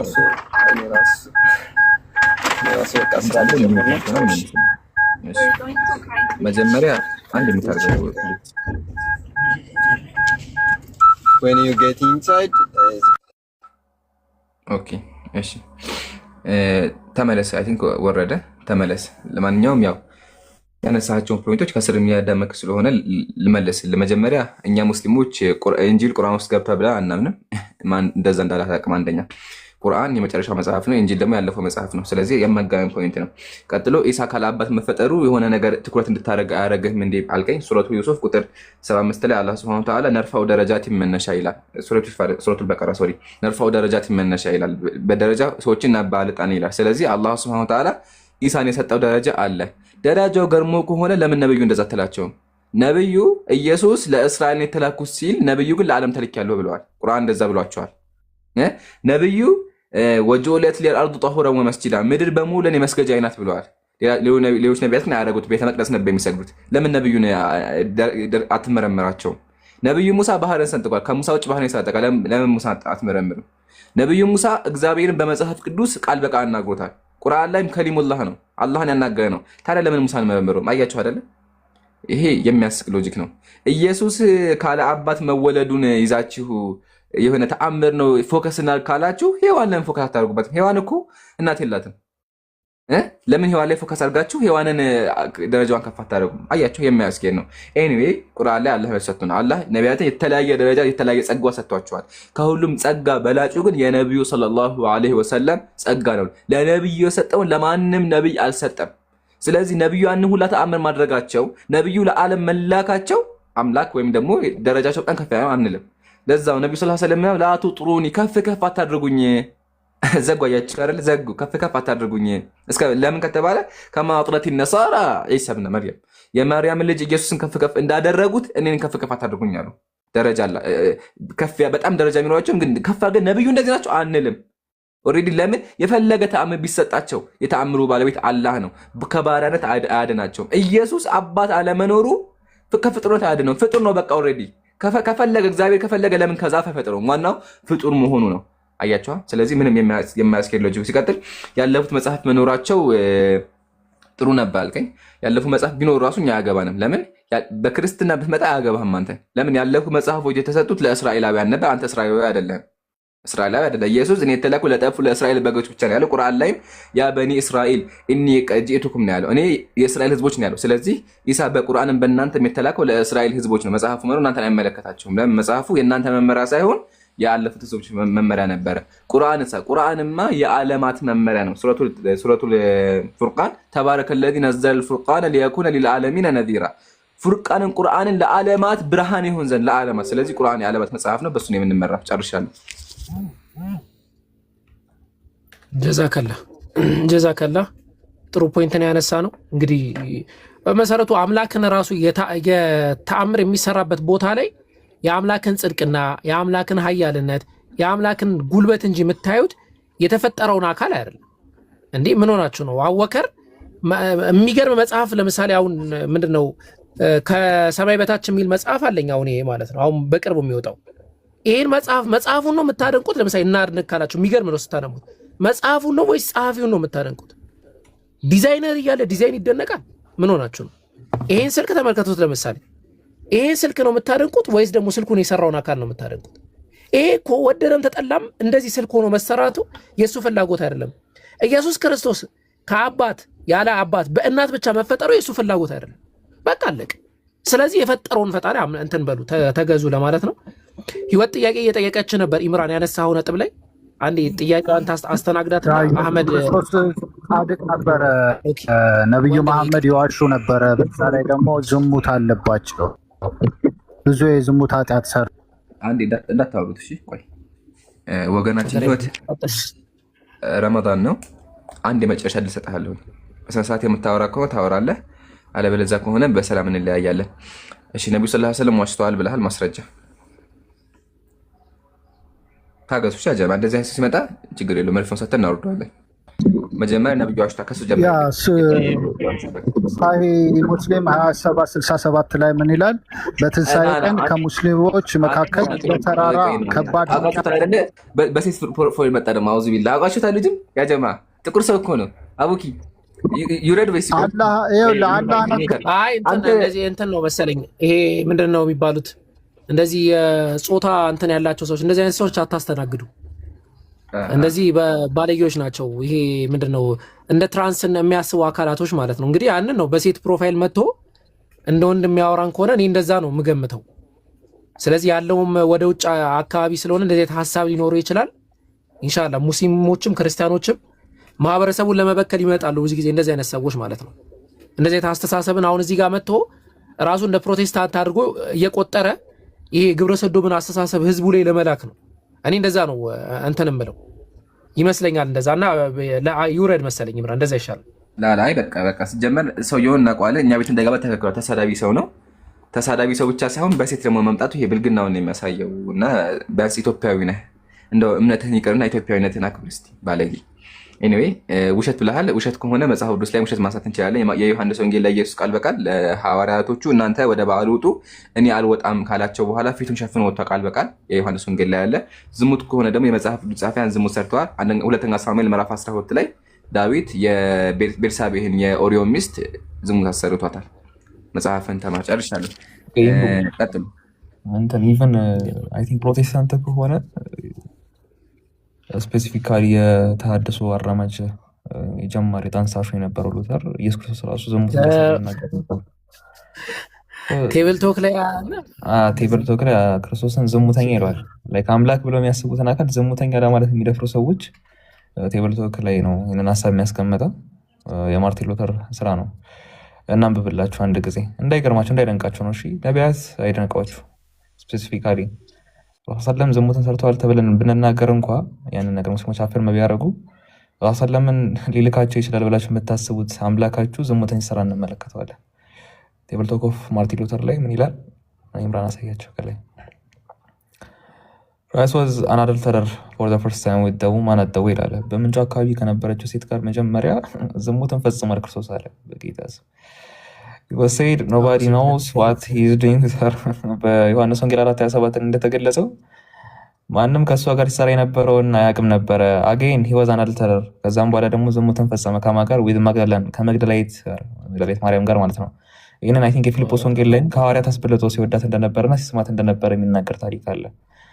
and still again with the adulterous woman to join it ካስታወሳችሁ አቡበከር ዮሐንስ ወንጌል 8 ላይ ምንም ያህል ጀማሪ ቢሆንም በቃ ዝሙትን ሰርታ እንትን ፈልገ የመጣ ሴት ነበር። ይታስ ምን ሲል ወግሯት ሲፈልጉ ከማተካከል ኃጢአት የሌለበት ይወገራት ነው የሚለው ኃጢአት ይወገራት ያለው ጥቅስ ከዛ እንትን ነው ሸሹ ምናምን በቃ ስራቸው ነው። ሲሸሹ ከእንደገና ጀለስ ገባ ወደ ስራው ሶስተኛ ጊዜ ወደ ዝሙት ገባ ይለናልና ምን ይላል? እንትን ደበዘዘ ይምራል when he let off so easily ይላል። ከዛ በኋላ so the good Christ ቸር ብላችሁ የምታስቡት ክርስቶስ ይላል are to become adulterer before he did ከመሞቱ በፊት ዝሙተኛ ነበረ ይላል። በነቢይ ይግረማችሁ አምላካችን ብላችሁ የምታስቡት አካል ዝሙትን ፈጻሚ ነበረ መጽሐፋችሁ። እኔ ምለው ግን አህመድ እዚህ ሀገር ላይ ፕሮቴስታንትና ኦርቶዶክስ መኖር የለባቸውም፣ እርስ በርስ መካሰስ አለባቸው። ኦርቶዶክሶች ከመባጽዮን ጋር ይሳሳማል ይላሉ፣ ፕሮቴስታንቶች ዝሙት ይሰራል ይላሉ። ወላሂ እኔ እንደዛ ነው የሚታየኝ። ከአንዴም ሶስት አምላክህን በዚህ ደረጃ ሲያዋርዱ አሁን ኦርቶዶክሶች ፕሮቴስታንቶች በዚህ ደረጃ ሲያዋርዱ you have to be wise እንዴ ማለት አለባችሁ። ምን ማለት ነው? እንደውም እንቀጥልበታለን እዚህ ፖይንት ላይ ክርስቲያን ካገኘን ሰልፍ ዲቨሎፕመንት ወይ እንዴት ናችሁ? እንዴት ነህ? ሰላም ነህ ወይ? አለን። አሁን ግን የተናገርከው ጥሩ አይደለም። ጥላቻ መዝራት ጥሩ አይደለም። እሺ ፕሮቴስታንት እና ኦርቶዶክስ ነው። እኔ እኮ ጥላቻ እኮ አይደለም። ኦኬ ያው አሁን ቴብል ቶክ መጽሐፍ ላይ ኦኬ ቶፒካችንን ግን እንትን እንዳንለው ሌላ ጊዜ እናወራበታለን አይሻልም? ይሄው ከታች ከስለ መሰረተባቸው ነው ይብሮ ማን ነው አቡኪ እንትን ይበላይ ይሄ ጥላቻ ምናምን ሳይሆን ቀጥታ ያለው ነገር ነው ያስቀምጣል። አርባት ሚስ ሪፕሬዘንት እንዳያረግ ኦርቶዶክሶችም የራሳቸው የሆነ እንትን አላቸው፣ ግን ያ ሁሉ እውነት ነው ማለት አይደለም። ኦርቶዶክስ እንትን ሉተር ትርክት ነው እኮ ሉተር ተሳስቷል ነው የምትለው ምን አሁን በተናገረው ነገር ላይ ያው ስለ ኢየሱስ የተናገሩት ነገሮች ብዙ ሰዎች ስለ ኢየሱስ የተናገሩት ነገር አብዛኛው ስህተት ነው። ስለ ሉተር ነው የማወራው። ፕሮቴስታንት ሉተራን ካልቪኒስት ምንድን ነው? እኔ ፕሮቴስታንት ነኝ እኮ። ምን አይነት ፕሮቴስታንት? ምን አይነት ፕሮቴስታንት ማለት? እሺ ሉተር በሚናገራቸውና ስለ ክርስቶስ ባስተማራቸው ትምህርቶች ስህተት ነው ብለህ ታስባለህ ማለት? ሉተርን ታውቀዋለህ አይደለ? ማርቲን ሉተርን ታውቀዋለህ አይደለ? አዎ ስለ ክርስቶስ ያስተምር ነበር፣ ይሰብክ ነበር። ኦኬ አይደለ? ያው እሺ አይ ሐሳብ ነው። ስለ ክርስቶስ ያስተምርና ይሰብክ የነበረው ነገር ስህተት ነው። መሐመድ ቁርአን ወረደልኝ ብሎ አይሻ ቀሚስ ውስጥ የሚገባ እንደምን አይነት ማህል ሰማ የሆነ ጊዜ አሲያ ቤት እንደዚህ በጣም ቀጥቅጠን ስናስተምር ኢምራን ታስታውሳላችሁ? መዝሙር መታ የምከፍትብን ልጅ ነበረች። ትገባና ምንም አትወራ፣ መዝሙር ብቻ ነው ክፍት የምታደርገው። ኖ ቀሚሱ ለምን ይገባል? አረ ይሄ ጥቁር ሰው ነው ደግሞ በሽማግሌ መጣ። በሽማግሌ ይኸው ምንም ቢፈጠር ማለት ነው አላንፉ ምንም ቢፈጠር ከያዝነው እኮ ከዳዕዋ መንገድ ዓለም ቢገለበጥ ምንም ነገር አይቀየርም። በቃ ተውት፣ ወላሂ ተውት፣ ምንም አያዋጣ። ሐሳብን በሐሳብ ብቻ ማሸነፍ በቃ እሷን ያስታወሰኝ ታውቃለህ። እየገባች ልበጠበጥ ሁሌ መገባ ልጅ ነበረች። ሁሌ መጋው መዝሙር ነው የምከፍትብን። ምንም አታወራም። ብለምን ምን ልላት የባለፈው እልል ያለችው ኧረ ቆይ እሱ ቪዲዮ የታለ ባለ እስቲ ቆይ እሱ ቪዲዮ አመጣላችኋለሁ። እስከዛ አህመድ ቀጥል። ሰልፍ አለ አይደለ? ማርቲን ሉተር ስለ ክርስቶስ ባስተማረውና በሰበከው ውስጥ ስህተት አለ ብለህ ታስባለህ? ወይም ማርቲን ሉተር ስለ አምስቱ ሶሎች ተብሎ እሱ አንድ ስፔሲፊክ ነገር ነው። ሶላ ስክሪፕቹራ፣ ሶላ ክርስቶስ፣ ሶላ ዲዮ ግሎሪያ፣ ሶላ ፊዴ፣ ሶላ ስክሪፕቹራ ምናምን የምንላቸው ነገሮች ስፔሲፊክ ነገሮች ናቸው። እነሱ የጥቅል መሰረቶች ናቸው። ስለ ክርስቶስ ያስተምራቸው የነበሩ ትምህርቶች አሉ በጣም ብዙ ጊዜ። እኔ ብዙ እንደዚህ ነገር እንትኖች መጽሐፍቶችን ብዙ አላነበብኩም። እሺ ማርቲን ሉተርን ትቀበለዋለህ? ማለት መቀበል ማለት አስተምሮውን ነው የምትለው? አስተምሮ እንደነገርኩህ አሁን ያልኩህን እነዚህ አምስቱ ሶሎች ምናምን አንዳንድ የምንሰማቸው ኢንፎርሜሽን እንጂ እኔ ብዙ ጠለቅ ብዬ ብዙ አላነበብኩም። እስኪ ከዚህ በኋላ ግን እስቲ አሁን እኮ እኛም የጠቀስነው ነገር እንዲህ ዝም ብለን በጥላቻ ሰላም አለይኩም አቡበክር አሕመድ። ወአለይኩም ሰላም ሰካቱ። ወአለይኩም ሰላም ወራህመቱላሂ ወበረካቱ። ዚዝ كيف حالك? አልሐምዱሊላህ አልሐምዱሊላህ ኸይር ኢንሻአላህ። ስለዚህ እኔ ጊፍት ያላችሁ ሰዎች ጊፍት ስጡት። እሺ ጊፍት ያላችሁ ሰዎች ጊፍት ስጡት። ኢንሻአላህ በዛ መልክ እንቀጥላለን። ጊፍት ያላችሁ ሰዎች ጊፍት ስጡት። ቀጥል። ሰልፍ ዲቨሎፕመንት ስለዚህ እሺ ቆይ ጨርስ። እና እንደዚህ ነው ያለው ነገር። ማርቲን ሉተር በጥላቻ እንዲሁ አቡበከር የእናንተን ሃይማኖቶች ከመጠልሸት አኳያ ሳይሆን የተቀመጠውን ትምህርት መሰረት ባደረገ መልኩ ነው ሀሳብ ያስቀመጠው። እናንተ አክሰፕት ሰው በዛ ጉዳይ እንኳን አሁን በተናገርከው ጉዳይ እናንተ አክሰፕት እናደርገዋለን ነው። ኮንፍሊክት በጣም እንትን ነው እኮ እሱ ያለው ነው እሱ ያለው ነገር ነው። እሱ እኮ አለው እንጂ ትክክል ነው እንትን ነው ትክክል አይደለም። ትክክል ነው ትክክል አይደለም። በጣም የተሳሳተ እኮ ማርቲን ሉተር ተሳስቷል ማለት ነው። አዎ ሊሳሳት ይችላል፣ በደንብ ሊሳሳት ይችላል። ሰው ስለሆነ ተሳስቷል፣ ሊሳሳት ይችላል በደንብ እኮ ሊሳሳት ይችላል ሳይሆን ያው ትምህርቱ ተቀመጠ እኮ እዚህ ጋር ተሳስቷል እኮ ማለት አሁን ካልከው አሁን ያነሳው ሀሳብ አብሶ ከሴት ጋር የነበረውን የገለጽክበት ነገር በጣም የተሳሳተ ነገር ነው እኮ እኔ ሳይሆን ተሳስቷል እሱ ተሳስቷል እኮ ነው በጣም በቃ ተሳስቷል። ይሄንን ሀሳብ ይኸው ክርስቶስ ከአንዴም ሶስቴ ዝሙትን ሰርቷል ነው የሚለው። አንደኛ በምንጩ አካባቢ ሰርቷል፣ ሁለተኛ ከመግደላዊት ማርያም ጋር፣ ሶስተኛ ደግሞ ተጸጽታ እንትን መጽሐፍቶች ላይ ምንድነው የምንላቸው የተቀነሱ መጽሐፍቶች አሉ አይደለ? ወንጌል ማለት ወንጌላት ላይ እንዲካተቱ የተፈለጉ የሰው ሃይማኖት የምታሙት ለምንድን ነው? እስኪ ቆይ ዝም በይ፣ በተራሽ ታወራለሽ። አንዴ ዝም በይ ታገሽ። አላህ ያሳድገው። ብዙ እኮ እንትን አስገቡት። ኧረ በኋላ ቢያንስ ቴምርም ሰተን እንልከዋለን። በልበል እኔ ልጅ ባይዘ በባህሪ በጣም እወዳለሁ ልጅ ወላሂ በጣም ነው የምወደው። ና ሀቢቢ ሌላ ነገር አውርተን እንሻያለን ከሱ ጋር። ቀጥሉ ይምሮ አህሚ። እሺ ሰልፍ ዴቨሎፕመንት እንደዚህ ነው ያለው ነገር በጥቅሉ። ሁለተኛ ሰከንደሪ መጽሐፍቶች አሉ፣ የቶማስ መጽሐፍ ብቻ የሚባሉ አንዳንድ መጽሐፍቶች አሉ። እነሱ አፖክሪፋል እነሱ መጽሐፍቶች ላይ እንደዚህ አይነት እንትኖች አሉ። እነዚህ መጽሐፍቶች እኔ በጣም አሉ። ይሄ የተሐድሶ አራማጅ ወይም ጠንሳሹ ማርቲን ሉተር ነው። ስፔሲፊካሊ እኮ ለዌስተርን ክርስቲያንደምስ ወይም ምዕራባዊ ክርስትና አንጃዎች ፖይንቱን የጠነሰሰላቸው ሪፎርሜሽን የተሐድሶ ጥንስስ የጀመረው እንትና ነው ማርቲን ሉተር ነው ማለት ይቻላል። አሁን ማርቲን ሉተር በጻፈው ስራው ላይ ቴብል ቶክ ላይ ያስቀመጠውን ሀሳብ ነው ያነሳውል። ገባኝ። ስለዚህ ከነዚህ መጽሐፍቶች የተወሰዱ ናቸው ወይ ብዬ ነው እንትን የምለው ሀሳብ ላይ ሪፎርመሩ ማርቲን ሉተር ቴብል ቶክ ላይ ከሶስት ሴት ጋር ዝሙትን ፈጽሟል። ማን እንደሆነ ሆነ በምን አይነት አውድ ውስጥ ሆኖ ደግሞ እንደፈጸማቸው አስቀምጦታል።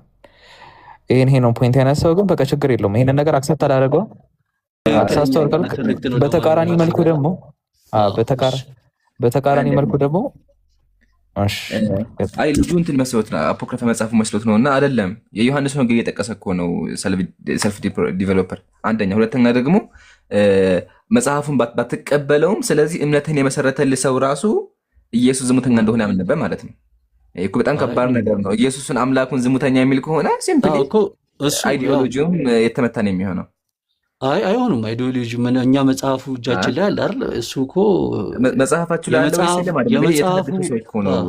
ሰልፍ ዲቨሎፕ አንደኛ፣ ሁለተኛ ደግሞ ወንጌልን የጠቀስ ነው የዮሐንስ ወንጌል ምዕራፍ 8ን የዮሐንስ ወንጌል ምዕራፍ 8 ላይ ያስተማረ ያለው አህመድ ቀጥሎችን ብቻ ነገር የጠቀሱ ሁለት ነገሮች ነው። አንደኛው ዝሙተኛዋ ሴት መወገሯ፣ ሁለተኛ ደግሞ ሳምራዊ ሴት ላይ እሱን እንትን አድርገው ምን መሰለህ ደግሞ ክፈትለት ይምራን ከመጽሐፍ ቅዱስ ብናወራ የሰዎችን ሀሳብ ወይ የሰዎችን አይዲያ ሳይሆን ሪፎርመር ያንተው ሪፎርመር ምን እንዳለ ላሳይ ምን መሰለህ ማርቲን ሉተር ሴድ አለ። ማርቲን ሉተር እንዲህ አለ፣ ክራይስት ወዝ አን አደልተረር አለ። ክርስቶስ ዝሙተኛ ነበረ ወይም ዝሙትን ፈጽሟል ፎር ዘ ፈርስት ታይም ዊዝ ዘ ውማን አት ዘ ዌይ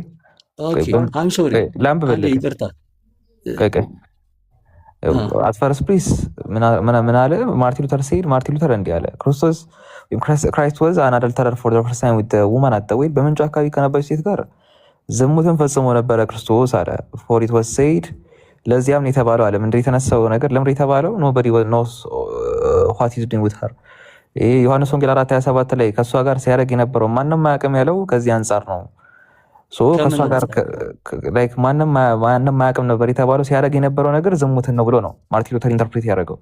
አንደኛ አሜን አለ ዮሐንስ 4 ላይ ነው ሀሳቡ ያለው አይደል እኮ ዮሐንስ 4:27 ላይ ከእሷ ጋር ሲያደርግ የነበረውን ማንም አያውቅም ነበር የሚል እኮ አለ መጽሐፍ ቅዱስ ላይ። እሱ እኮ እንትን እኮ የሰውየው በራሱ መንገድ የገለጸ እኮ ኢንተርፕሬት እኮ ይሄ መጽሐፉ ላይ ክርስቶስ ዝሙትን ሰርቷል እያለን አይደለም። ግን እነ ማርቲን ሉተር ማለትም የእናንተ ሃይማኖት መስራቾች ገባኝ። እሱማ ሪፎርመሮች ሰው ነው፣ የተሳሳተ ኢንተርፕሪቴሽን ነው፣ የተለየ መረዳት ነው። እኮ የሃይማኖት መስራች ተሳስቷል ነው ተጠቅሞበት ሊሆን ይችላል ብዬ አምናለሁ። እንደኔ እምነት ገብቷል። ወይ ደግሞ በጣም እንትን የተባለ ምንድነው ሰዎች እንትኑን ሀክ አድርገውት ሊሆን ይችላል። ይሄንን ሀሳብ ራሱ የማርቲን ሉተር አለብሎ መጽሐፉ ራሱ እሺ አለ ተብሎ አይደለም የተጻፈው፣ ቀጥታ እኮ ነው። ቴብል ቶክ እሱ የራሱ መጽሐፍ ነው። ማርቲን ሉተር ሲሄድ ተብሎ የተቀመጠው ነገር አንደኛ በምንጭ አካባቢ ከነበረች ሴት ጋር ከእሷ ጋር ምን ሲያደርግ እንደነበረ ማንም አያውቅም የሚለው ከዚህ አንጻር ኢንተርፕሬት የሚደረግ ነው ብሎ እንደገና ቆይ አንዴ አጌን አለ ህይወት እያነበብኩልህ እኮ ነው። እኛ ከኛ መነጨነው ነገር እንዳልሆነ እያስረዳው ነው። አጌን አለ ህይወት እንደገና ታሪኩንም እያየ ነው። እንትን ሰው ሲያቋርጥ ትንሽ አስቸጋሪ ነው። እኔ ደግሞ መጫዋጫ ምናምን አልችልም እና አጌን አለ ከእንደገና ህይወት አደልተረር አለ ከእንደገናም ደግሞ ዝሙትን ፈጸመ ከማ ጋር ዊት መግደላዊት ማለት መግደላዊት ማርያም ማለት ነው። ከእሷ ጋር ዝሙትን ፈጸመ ኤንድ ስቲል አጌን አለ እንዳሁን ደግሞ ከእንደገና አለ ዊት አደልተረስ ውመን ኢን ጆን 8 ላይክ አይ ቲንክ 8 መሰለኝ የሚለው ወደዛ ጆን 8 ይሆንና እና ከእንደገና ደግሞ ከማጋ ፈጸመ ያቺ ዝሙተኛይቱ ሴት የመጣች ሴት አልነበረች ክርስቶስ ጋር ዮሐንስ 8 ላይ የምናገኘው ታሪክ ምህረትን ፈልጋ ከናንተ መካከል ኃጢአተኛ ያለውን ይውገራት የሚለው ታሪክ እኮ ይህንን ሲባል ሐዋርያቱ ሸሽተው ነበረ። ምክንያቱም ሁሉም ኃጢአተኛ ነበሩ አይደለ ማለት ሁሉም ያልወገራት ይዟት የመጡት ሰዎች እኮ ኃጢአተኛ ስለነበሩ ሸሽተው ነበር እነሱም አይደለ ትክክል ነው እኮ እነሱ ሲሸሹ ደግሞ ከእንደገና ደግሞ ከእሷ ጋር በቃ ዝሙትን ፈጸመ እያለ ነው። ደጉር ፕራይስ ይቻላል የሚጠየቅበት ጉዳይ ይሆናል። ሀርቶኒካ ማለት ምክንያት ይኖራል ይጠየቅበታል። ቸሩ ክርስቶስ ከመሞቱ በፊት ዝሙተኛ ሆኖ ነበር እያለ ማርቲን ሉተር ያስቀምጣል። ይሄ ሪፎርመሩ ይሄ ሃይማኖታችሁ መስራቹ ላይ ሪፎርሜሽን የታደሰው መስራች ማርቲን ሉተር ይህን ነገር ተናግሯል። በክርስቶስ ላይ ነው ፖይንታችን ገብቷል። አሴ እንደ ፕሮቴስታንቲዝም ተቀባይነት ያለው ማርቲን ሉተር ደቀ መዝሙሩ ራሱ አጠገቡ አብሮት ከኢየሱስ ጋር የነበረው ደቀ መዝሙሩ ራሱ አሳልፎ ሰጥቶታል። የማርቲን ሉተር አይገርመኝም እኔ። በቃ ጥሩ። አሁን ይሄንን ደግሞ ሐሳብ ከተነሳ በኋላ ሰከንደሪ እሱን ታሪክ የይሁዳ ታሪክ ነው። ሰከንደሪ ፖይንት ደግሞ በ30 ብር አሳልፎ ሰጥቶታል። ስለዚህ ሁለተኛ ፖይንት አሁን የምትለው አንተ ሪፎርመሩ የእምነታችሁ ጀማሪ የኛ እምነታችን ጀማሪ ኢየሱስ ክርስቶስ ነው። እውነት ለመናገር እሱ ምናልባት የሆነ ሪፎርሜሽን ፈጥሮ ደግሞ ማርቲን ሉተር ይሄንን እምነት አልጀመረውም። በእርግጥ ጀምሮ ሪፎርም ግን አድርጎታል ነው አድሶታል። ሪፎርም ያለውን ነገር ሪፎርም አድርጎታል። በሰዓቱ የተቃወማቸው ጥሩ ሀሳቦች አሉ። በእርግጥ ሪፎርም ያደረገው ደግሞ ቸሩ ክርስቶስ የሚለውንም ትምህርት ጭምር ነው። ዳት ሚንስ ቸር ነው ብለህ የምታስበው ክርስቶስ ዝሙተኛም ነበር እያለህ ነው።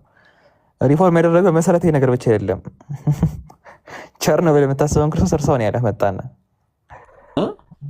ቸር ነው ብለህ የምታስበውን ክርስቶስ እርሳውን ያለህ ዳት ሚንስ ዝሙተኛ ነበር ብሎ ማለት አብዛኛውን አስተምሮ ላልቀበል እችላለሁ። ከእንደገና ደግሞ ምንም እንትን ያለው ነገር በቃ ጥሩ። እሺ ማርቲን ሉተር የማትቀበለው ከሆነ ጥሩ። ሰከንደሪ ፖይንት አቡበከር ምንድን ያነሳው ፖይንት ምን መሰለህ? በመጽሐፍ ቅዱስ ትምህርት በዘለለ አሁን እነዚህ የምናገኘው መጽሐፍት ላይ ይሄ በፕሮቴስታንቲዝም ያለ ፖይንት ነው። በኦርቶዶክሲ መጽሐፍት ላይ ደግሞ ስንመጣ ለምሳሌ ከመባዓ ጽዮን ጋር አግባብ ባልሆነ መልኩ ሲሳሳም እንመለከተዋለን በመጽሐፉ ላይ የገድለ መባዓ ጽዮን ላይ ማለት ነው። አውቃለሁ ታሪኩ። ይሄ ደግሞ የክርስቶስን ክብር የሚያጎድፍ አይደለም? በጣም እንጂ በጣም ይሄን ቅድም አንተ ብለሃል። እኔ አሁን እዚህ ጋር ምንም የምፈጥረውም ነገር የለም እንደ አንድ ፐርሰን ምንም አደርገው። ግን በሃይማኖት ውስጥ ያሉ ሰዎች ራሱ ይሄንን የሚቃወሙ ብዙ ሰዎች እንዳሉ አውቃለሁ። ጥለው የሚወጡ ብዙ ሰዎች አሉ፣ ብዙ ነገር አውቀው ማለት ነው ከኦርቶዶክስ። አሁን ደግሞ እንዳልከው ደግሞ የእነ ማርቲንንም ሀሳብ ብዙ በአብዛኛውን አንቀበለው። እኔ አሁን ለምሳሌ ከመሬት ተነስቼ መጥቼ ክርስቶስ ዝሙተኛ ነኝ ብል ልካሰስ አይገባም። ምክንያቱም ሃይማኖታችሁን ክርስቶስን አምላክ ብላችሁ የምታስቡትን ነገር እያጎደፍኩ ነገር ከመጽሐፍ ውጭ የሆኑ ትክክል ነው። እሱ እንግዲህ እኔ እንደዚህ ጋር ነገር የለም።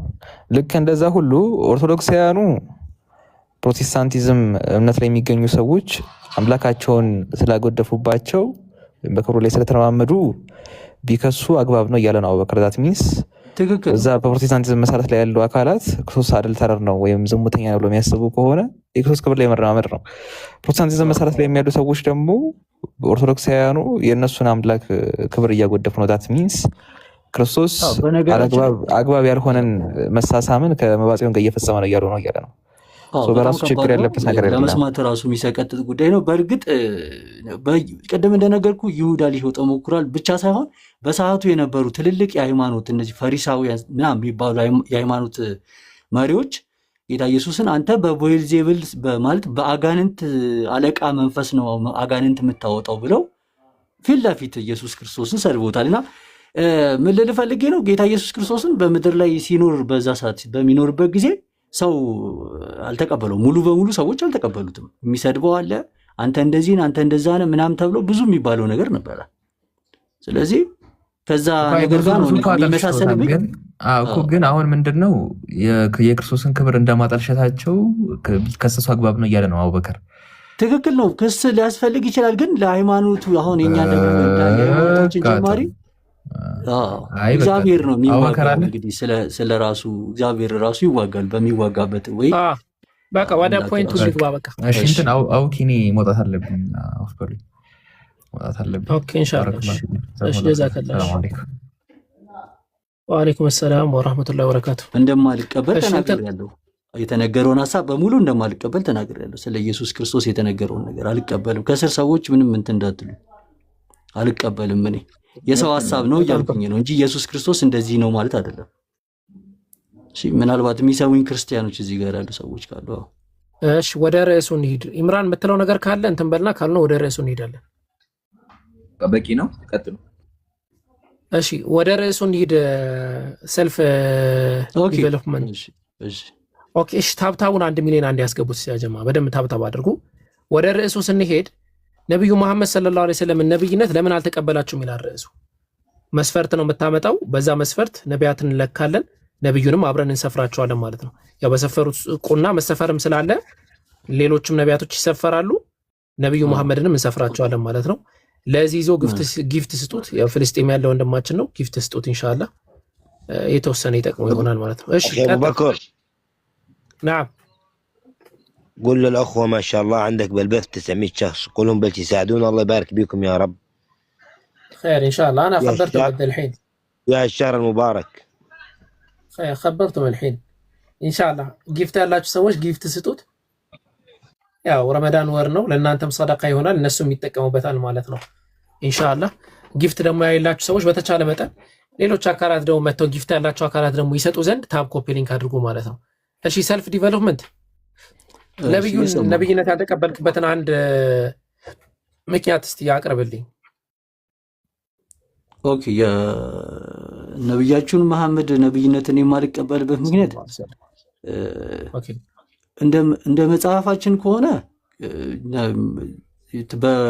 በፈጣሪ በእግዚአብሔር ምርጫ ነው ነብይነት የሚመረጠውና ያ ደግሞ ብዙ ጊዜ ነቢያቶች ሲመረጡ ከዛ በፊት የነበሩ ነቢያቶች ሲቀቧቸው ወይ ደግሞ ከነሱ በፊት የነበሩ ነቢያቶች ሲቀቧቸው እነዛን ነቢያቶች የሚያሳዩ ብዙ የእግዚአብሔር ቃል ላይ አሉ እንደዚህ አይነት ሐሳቦች። ስለዚህ ከዛ ካልተቀቡስ ለምሳሌ በቀድሞ ነቢያት ያልተቀባ ነብይ አይኖርም ማለት ነው። ስተኛ ነብይ ነው በቀድሞ ነቢያት ካልተቀባ። የብሉይ ኪዳን ስርዓቱ እንደዛ ነው። ብሉይ ኪዳን ለምሳሌ ኢሳያስ በቀድሞ ነብይ ተቀብቷል?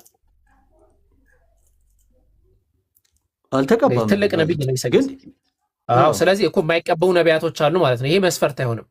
በቀድሞ ነቢያት መቀባት ማለት ሐሳቡን ምንድነው መሰለ? በቀድሞ ነቢያት መነገር ማለት ነው ስለነሱ።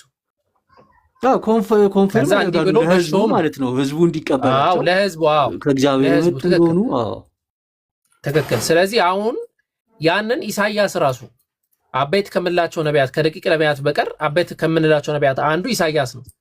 ኢሳያስ በራሱ የተቀባ አልነበረም፣ የተነገረለት አልነበረም። ይሄ እንደ መጽሐፋችሁ ነው። እንደኛ መጽሐፍ ብንሄድ ነብዩ መሐመድ ሰለላሁ ዐለይሂ ወሰለም የአላህ መልእክተኛ ነብዩ መሐመድ ሰለላሁ ዐለይሂ ወሰለም ማሚን ነብይን አንድም ነብይ የለም ብሏል። አላህ ሱብሓነሁ ወተዓላ ቃል ቢያስገባው እንጂ ለኢን ቡዒቱ እኔ ብቀሰቀስ ወወ ሐዩን እርሱ በህይወት እያለ እኔ ብቀሰቀስ ለየንሱረኒ እኔን ሊያግዘኝ ቃል አላህ ባስገባው እንጂ ብሏል። እንዲሁ ነው አፕሊኬብል በሆነ ሐዲስ ላይ ደግሞ ነብዩ ምን ብለው ነው ያስቀመጡት? ሁሉም ነብይ ህዝቦቹን በህይወት እያለ ነብዩን እኔ ከመመጣ ህዝቦቹን እንትና የሚባል ነብይ ይመጣል ብለው ተንብዮአል፣ ተናግሯል ብለው አስቀምጠዋል። አሁን ያኛው ማተር ኦፍ ሌላ ነገር ነው እንመለከተዋለን። ስለዚህ መቀባት የሚባለው ፖይንት ዋና መሰረታዊ ነገር ካልሆነ አንተ መሰረታዊ ነብዩን የምንጥልበት በዚህ ነጥብ ነብዩን አንቀበልም ሌላ ነቢያቶችን እንቀበላለን የምንልበት አንድ ነጥብ እሱን ነው የምንፈልገው። ኦኬ፣ አሁን እንዳልኩ ነው መቀባት ብቻ ሳይሆን ይነገራልም ስለ ነቢያቶች ወደፊት ስለሚሆነው ነገር በደንብ ነው የሚነገረውና ከእንደገና ከእግዚአብሔር ጋር ደግሞ ያላቸው ህብረት ማለት ከፈጣሪ ጋር ያላቸው ህብረት የሚቀበሉት መልእክት ገብቷል። የመልእክታቸው ይዘት ያ ነገር ይታያል እኮ። በጣም ጥሩ። እሺ፣ የመጀመሪያው ሐሳብ እንደማያስኬድ ስለተስማማን ወደ ሁለተኛው ሐሳብ እንሄድ።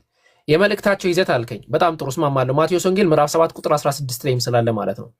መልእክታቸው ህይወት የሚያፈራ መሆን መቻል አለበት አይደል? በጥሩ የሚያዝ በጽድቅ የሚያዝ ከመጥፎ የሚከለክል መልእክት ሊሆን ይገባል አይደል?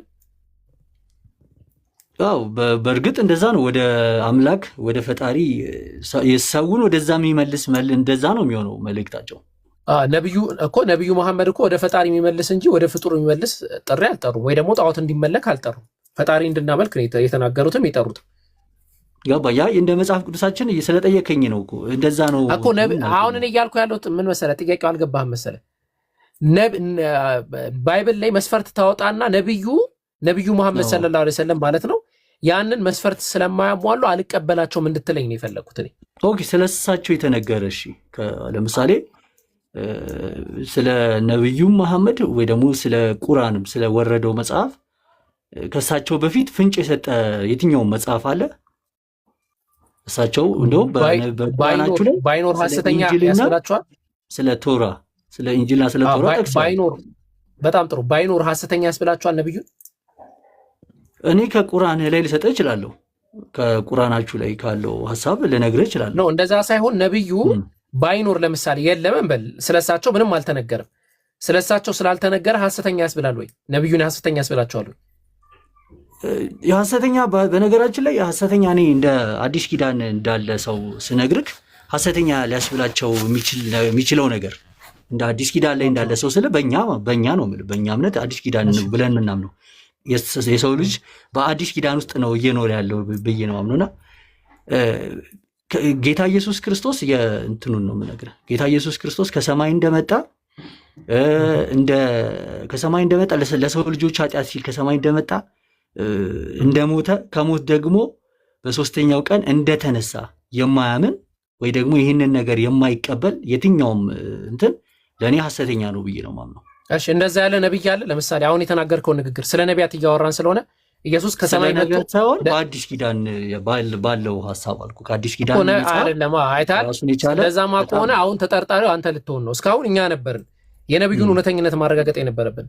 አንተ ግን አሁን ምን አደረክ? ነብዩ በነብያት መስመር ስንመዝናቸው እንደ ነቢያት ስናያቸው ነብዩ መሐመድ ትክክለኛ ነብይ ሊሆኑ ነው። ግን ምን አደረግን? ነቢያት ጋር አንድ አካልን አዳበልን፣ ጳውሎስ የሚባል አካልን ማለት ነው። ስለዚህ ጳውሎስ የሰበከው ወንጌል አለ፣ እርሱ ከሰበከው ወንጌል በቀር የሚያመጣ ሁሉ ሐሰተኛ ነው አልከ። እኛ ደግሞ ጳውሎስ ራሱ ሐሰተኛ ነው እኮ እያለን። አንደኛ ዮሐንስም ይናገራል ጌታ ኢየሱስ ክርስቶስ። በጣም ጥሩ፣ እዛ ጋር እንሂድ። በጣም ጥሩ። የሐዋርያት ንግግር ነው፣ የኢየሱስ ንግግር አይደለም። ወደ ሐዋርያት ንግግር እንሂድ። ያው አንተ ስላነሳው ነው ሐሳቡን እንጂ እኔማ ጥያቄ ስለሳቸው የጠቆመ መጽሐፍ ሐዋርያውን ያዘጋጀው አንደኛ መልእክትን አንደኛ ዮሐንስ መልእክትን ሐዋርያውን ያዘጋጀው እስከ 3 መልእክት አለው። አንደኛ ዮሐንስ፣ ሁለተኛ፣ ሶስተኛ። ሐዋርያው ዮሐንስ ነው ያዘጋጀው ማስረጃ መጀመሪያ ማለት ነው ለመቀበል መጽሐፉን ማስረጃ፣ ከዛ እንሄዳለን እንቀያለን። እንዴ ማስረጃ ማለት እሱ ለመጽሐፉ ዮሐንስ መጥምቆ የዘብዴዎስ ልጅ ዮሐንስ ለመጽሐፉ ማስረጃ ዮሐንስ መጽሐፍ ነው። የዘብዴዎስ ልጅ ዮሐንስ ወንጌል ነው። ዮሐንስ ወንጌል አይደለም፣ አንደኛ ዮሐንስ መልእክት ነው ያልከኝ እኮ። የዘብዴዎስ ልጅ ዮሐንስ ነው አልከኝና ማስረጃ እየጠየቁ ነው። ለዛ የዘብዴዎስ ልጅ ዮሐንስ ስትለኝ የዘብዴዎስ ልጅ ዮሐንስ ማለት ወንጌላዊ ዮሐንስ ማለት ነው። በእናንተ ወንጌል እኮ ወንጌላዊ ዮሐንስ እኮ አልኩ እኮ ወንጌላዊ ዮሐንስ አንደኛ ዮሐንስ መልእክትን ጽፎታል ወይ? እንዴት ጽፎታል ማለት የዮሐንስ መልእክት አይደል እንዴ? ይምራን ቀጥሉ። በጣም ደከመኝ አልገባም። ያው ከይምራን ጋር ትቀጥላላችሁ። ቆይ አይ ሰልፍ ዲቨሎፐር አይ ቲንክ አዲስ ኪዳን አንብበህ ታውቃለህ? መጽሐፍ ቅዱስ አዲስ ኪዳን አንብበህ ታውቃለህ? መጽሐፍ ቅዱስ አዎ በደንብ። ታዲያ ካወቅ የዮሐንስ ወንጌልና የዮሐንስ መልእክት አይለያዩም ወይስ ይለያያሉ? ማለት አልገባኝም። እንዴት ይለያያሉ ማለት? እስኪ አንተ ወንጌሎች ነው ያሉት። ቆይ ያልገባህ ነገር ማለት ነው አዲስ ኪዳን ላይ ለሁለት ከፍለ ማየት እንችላለን። ወንጌሎች አሉ እንዲሁም መልእክታት አሉ እና ግብረ ሐዋርያት የሚባል ነገር አለ። ወንጌላት ስንት ወንጌላት ነው ያሉት? ኦኬ አይ ወንጌላት አይደለም። እኔ ስለ አንደኛ ዮሐንስ ላይ ያለውን ሐሳብ አንደኛ ዮሐንስ ወንጌል ይለያያሉ ያልኩህ እኮ ነው ያለሁት። እሱም አልገባህም። ያደላ አሁን ሁሉም ክርስቲያን ያውቃል። እሺ ቆይ ዮሐንስ ስንት ወንጌል ነው የጻፈው? ዮሐንስ ወንጌል ነው። ስለ ዮሐንስ ወንጌል ነው። ይሄ መልእክት ነው። እሺ ቆይ ዮሐንስ ስንት ወንጌል ነው የጻፈው በመጽሐፍ ደረጃ? ዮሐንስ ወንጌል አለ፣ አንደኛ፣ ሁለተኛ፣ ከዛ ዮሐንስ ራእይ አለ አይደል? ምንድነው? ኧረ ተው ምን ነው? ስማኝ፣ ዮሐንስ የጻፈው አንድ ወንጌል ነው። እሺ አንድ ወንጌል አለ፣ 3 መልእክታት አሉት። አይ ቲንክ አይደል? አንደኛ ዮሐንስ፣ ሁለተኛ፣ ሶስተኛ ዮሐንስ አለ አይደለ?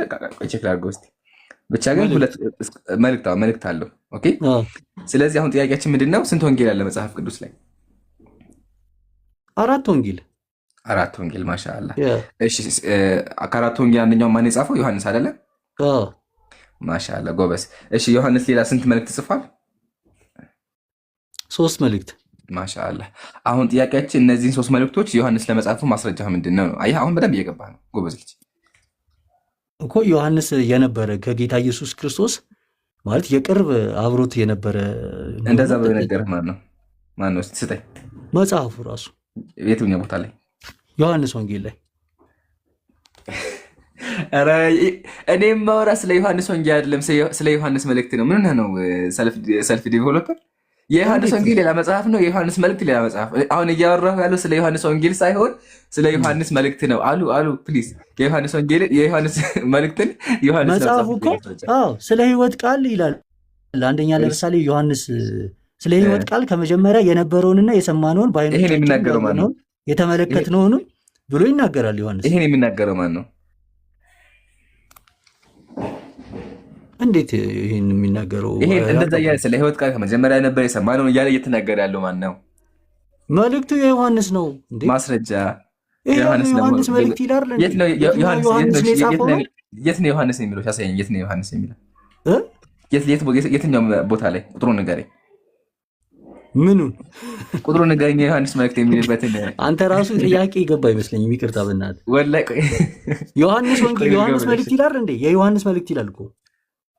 ከላይ ያለውን ጽሁፍ የምትለኝ ከላይ ያለው ጽሁፍ መቄስ ነው እንደዛ እኮ ያለው ሀቢቢ። የዮሐንስ ወንጌል ጻፍ የመጀመሪያ ዮሐንስ መልእክት ብሎ አልጻፈልህም። ቁጥር አድርጋ ቄሱን አምናለሁ ብራዘር። እንዴ ምን ሆነ ነው?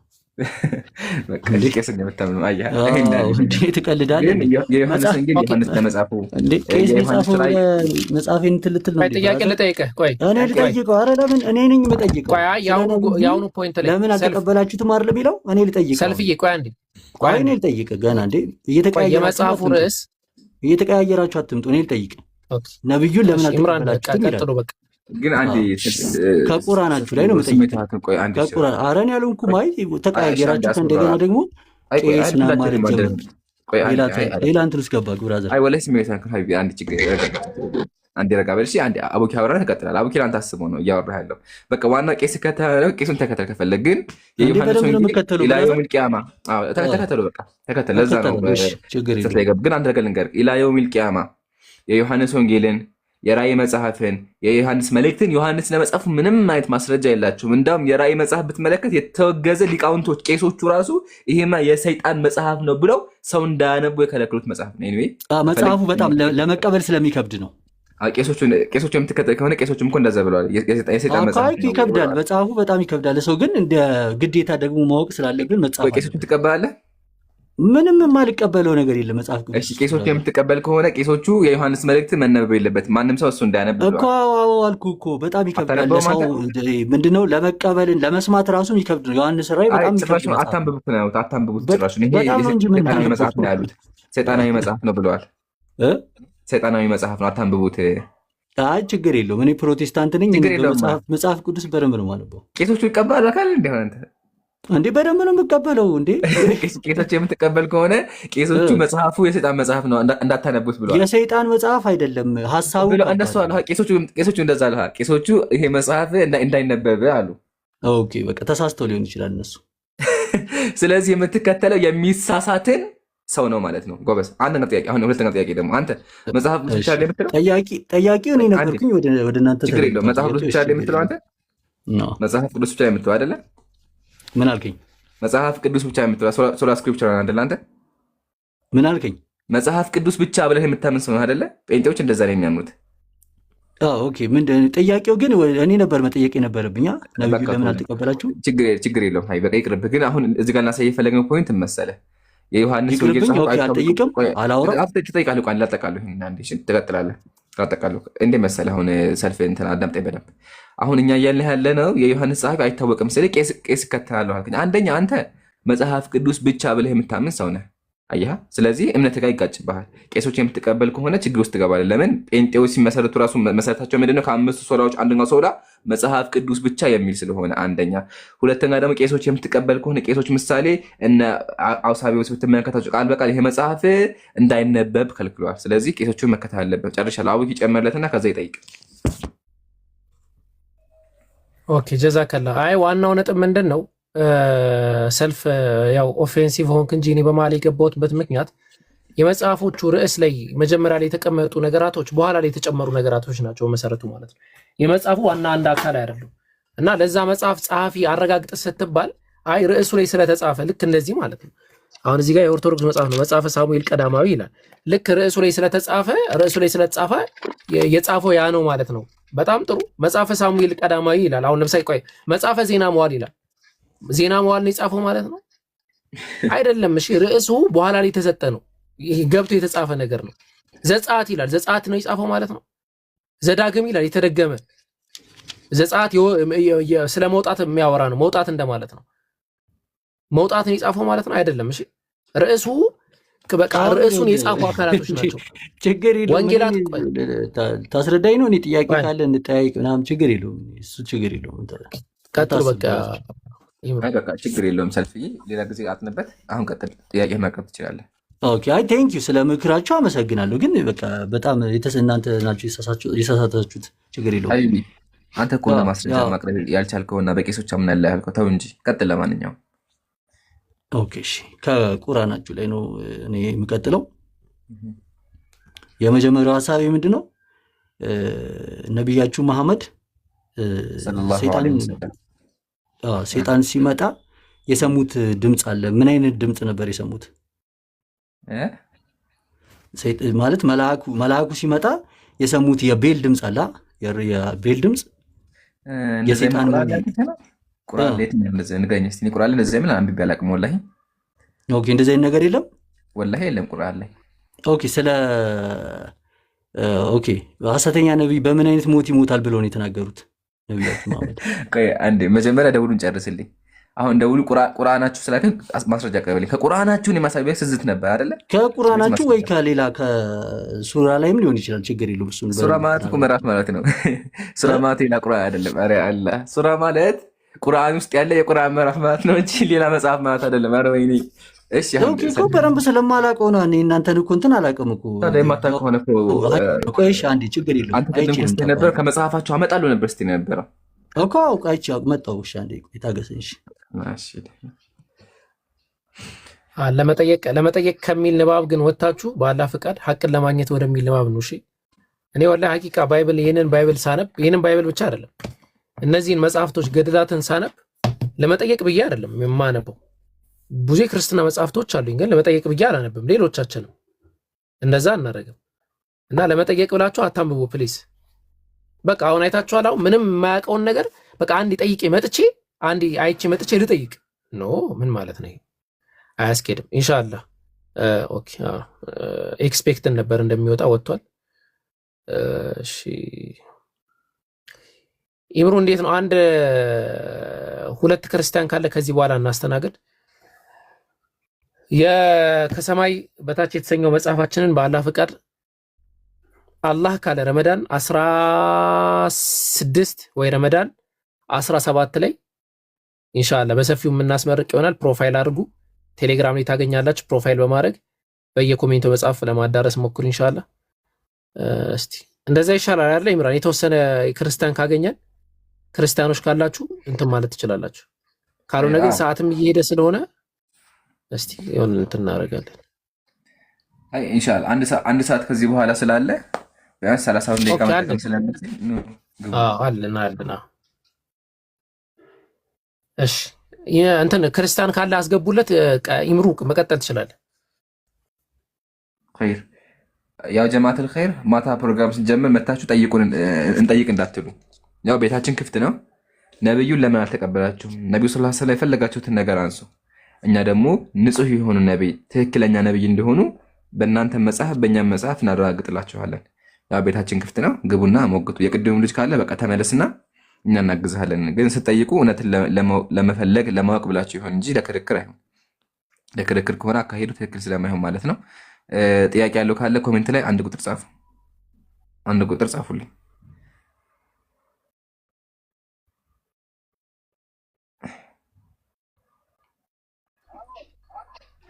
እሺ ጀሚስ ሙስሊምና ክርስቲያን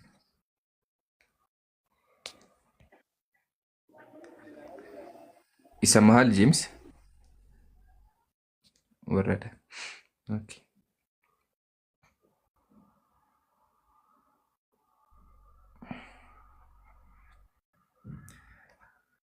ሀይ ሀቢብ ኢንሻአላህ ቼክ አደርገዋለሁ። እሺ ኤችኤስ ሰላም ብያለሁ።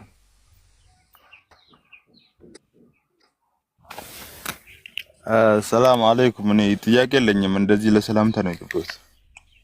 አይ ሀቢብ ወአለይኩም ሰላም ወራህመቱላህ። አይ ጥያቄ ያለው ነበር ገባ። ኢንሻአላህ ጀዛከላህ። ስገቡ ያ ጀማ ፕሊዝ ጥያቄ ያላችሁ ነው። እሺ እና ክርስቲያኖች ካላችሁ መጀመሪያ ቅድሚያ ለነሱ ከሄሉ ደግሞ የኛዎቹን ትገባላችሁ ኢንሻአላህ። ኦኬ እኔ ገስት እንደሆነ በዛብኝ ሰው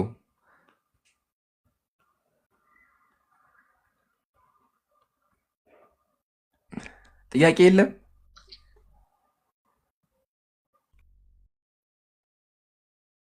ጀዛከላ እና ከዛ አንጻር ነው አጠቃላይ ያሉ ፖይንቶችን ተረዱት ለማለት ነው። አይ ቲንክ ኔትወርክ ትንሽ እያስቸገረ ነው ይጋር እንደዛ ነው። ኦልሞስት 12 ሰዓት ሊሆን ነው፣ 3 ደቂቃ ነው የሚቀረው። አንዳንድ ማጠቃለያዎችን ልስራ። እንትናን ላኩለት ለቶፊቅ ላኩለት ኢንሻአላህ እንዲመጣና እሱን እንትን እንዲለን እስከዛም እዚህ እንትን እንቀጥላለን ኢንሻአላህ። የዛሬ ቆይታችን ርዕሳችን አንድና አንድ ነበረ። ነብዩ መሐመድን ለምን አትቀበሉትም የሚል ርዕስ ነው። አንድም ክርስቲያን ገብቶ በድፍረት ኢንሻአላህ ሪከርዶቹን እንለቃቸዋለን። አንድም ክርስቲያን ገብቶ በድፍረት ነብዩን እማልቀበለው በዚህ ምክንያት ነው፣ ይሄ በዚህ ምክንያት ነብዩን አልቀበልም የሚል አንድም ክርስቲያን መግባት አልቻለም። አልহামዱሊላህ አልহামዱሊላህ አልহামዱሊላህ። ይሄ የእስልምናና የሃይማኖታችንን ውበት የሚያሳይ ነው። በል እንደውም አብዛኞቹ ክርስቲያኖች ገብተው ምንድነው ያደረጉት? አፈርም አድርገው ነው የኛን ፖዚሽን ኦኬ አይተን አንብበን እንመጣለን፣ ያላችሁት ነገር ትክክል ነው፣ መስፈርቶቹ እነዚህ ናቸው፣ በእነዚህ መስፈርቶች አንብበን እንመጣለን ያሉት። አልহামዱሊላህ ይሄ ሃይማኖታችንን ሁለገብነት፣ ምልአትነት፣ ፕራግማቲክ መሆኑን ተፈጻሚነት ያለው ምድር ላይ የወረደ ሃይማኖት መሆኑን የተረዳንበት ነው። ያንን ነው ምለው። ሁለተኛ ማነሳው ነገር ምንድነው? ያው እንዳልኳችሁ በረመዳን 16 ወይም በረመዳን 17 ከሰማይ በታች የተሰኘ ስለ ቁርአን አጠቃላይ ቁርአን ታሪክን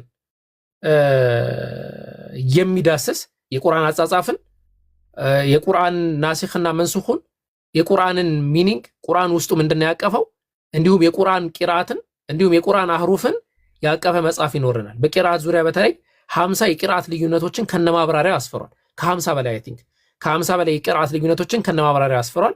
በአንድ ምዕራፍ አህሩፍ ምንድነው ቂራአት ምንድነው የሚለውን ነገር የዳሰሰ መጽሐፍ አለን። በዚህ ብቻ የማያበቃም ስለ ባይብል ምን ማለት ነው፣ ስለ ኦሪት ያነሳል። ታሪካዊ አመጣጥ እንዴት ተጻፈ፣ ኦሪትን ማን ነው የጻፈው፣ ሙሴን የጻፈው ተብሎ የሚነሱ ክሌሞች እንዴት መልስ እንሰጣለን፣ ሙሴ እንዳልጻፈው የሚያሳዩ ግልጽ የሆኑ ማስረጃዎች እነሱን ያስቀምጣል። ስለ ወንጌላት ያነሳል። የማቴዎስ ወንጌልን ጠቅሶ ማቴዎስ እንደጻፈው ማስረጃ ክርስቲያኖች የሚያመጡትን ያስቀምጣል። እንዴት መልስ እንደምንሰጥ ያስቀምጣል። ማቴዎስ እንዳልጻፈው ደግሞ ማስረጃ ያመጣል ማለት ነው። እና አብዛኞቹ ቁርአን ላይ የሚነሱ ሹብሃዎች የተመቱበት፣ ባይብል ላይ የሚነሱ ሹብሃዎች የተመቱበት፣ በተለይ ደግሞ የመጨረሻ ምዕራፍ ላይ እንዴት አድርጌ ቁርአንን መቀበል እችላለሁ፣ ቁርአን እንዴት አድርጌ ልቀበል የሚል ራሱን የቻለ ክፍል ያለው ነው። የቁርአን እውነተኝነትን ያነሳል።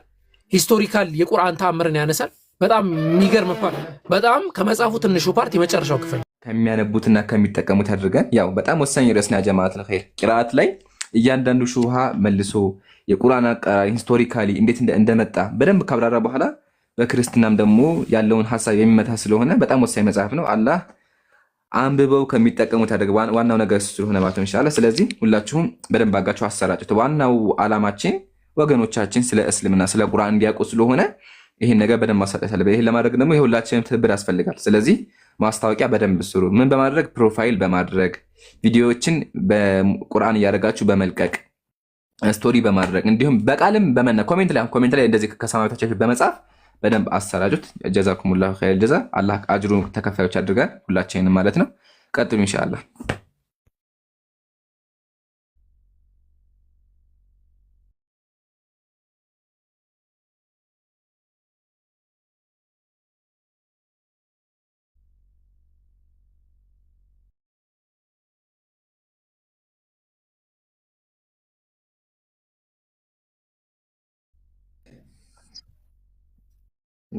ኦኬ ሚውት አድርጌ ነው እንደማወራው ይቀርታል።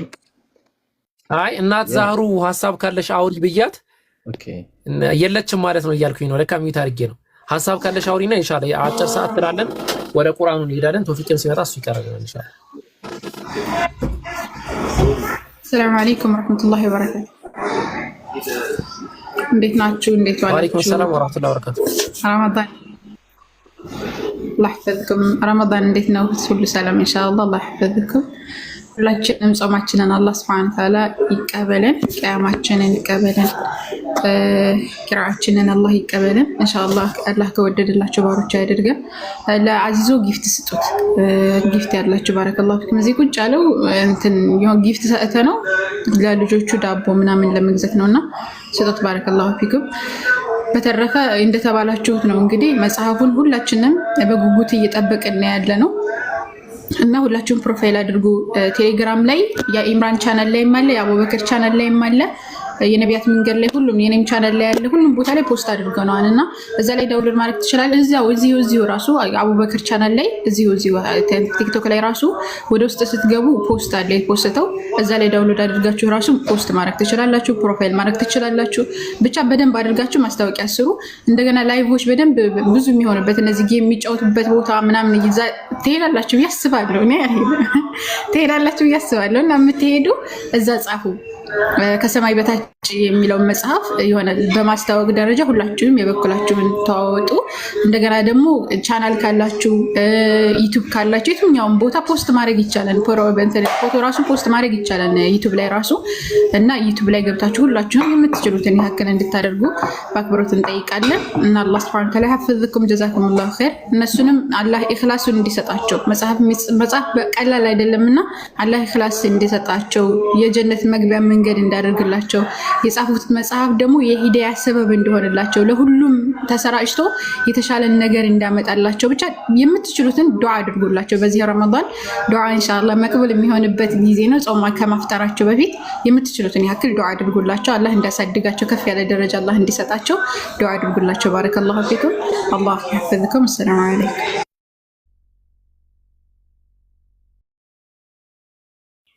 ወአለይኩም ሰላም ወራህመቱላሂ ወበረካቱ። ጀዛኪላህ። ኢንሻአላህ ወደ ቁርአኑ እንግባ። በቃ የዛሬ ትምህርታችንን በዚሁ ጨርሰናል። ኢንሻአላህ ቶፊቅም ሙቤጋ ነው አይ ቲንክ እመጣለሁ ብሎኛል። ጻፉለት፣ ሲመጣ ይቀጥላል። እስከዛ አልቃሪ ሳሊህ ዑመር መቅራት ትችላለህ ሀቢቢ።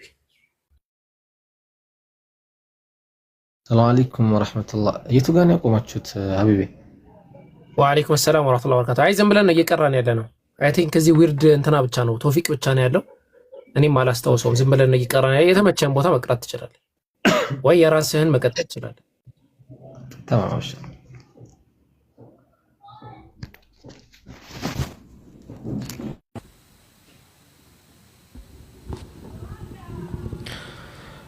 أعوذ بالله من الشيطان الرجيم.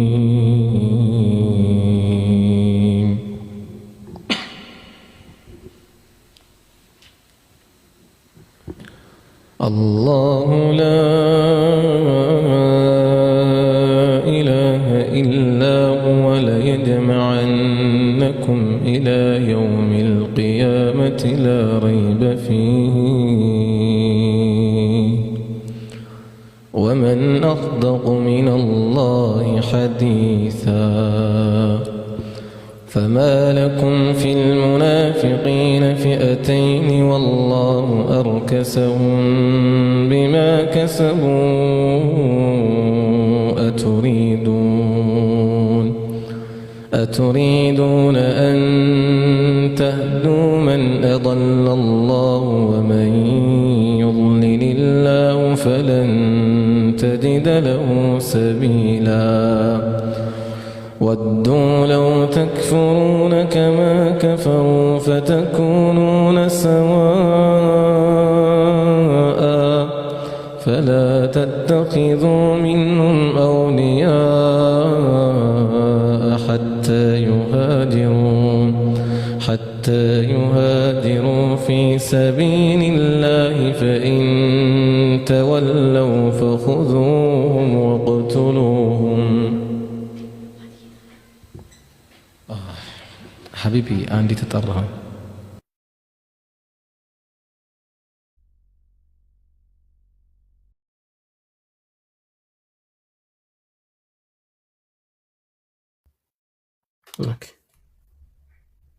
እሺ ታብ ኦኬ ታብ 1 ሚሊዮን ገብቷል። ማሻአላ አይ ጥሩ ነው። ማሻአላ ቶፊቅ ጻፉለት ሙቤጋ ነውና መጣው ብሎኝ ነበር። ጻፉለት። እሺ ይምጣ ቶፊቅ።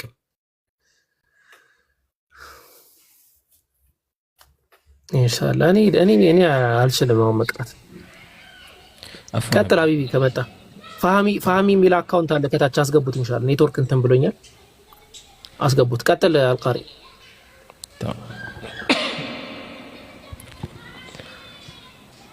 إلا الذين يصلون إلى قوم بينكم وبينهم ميثاق أو جاءوكم حصرت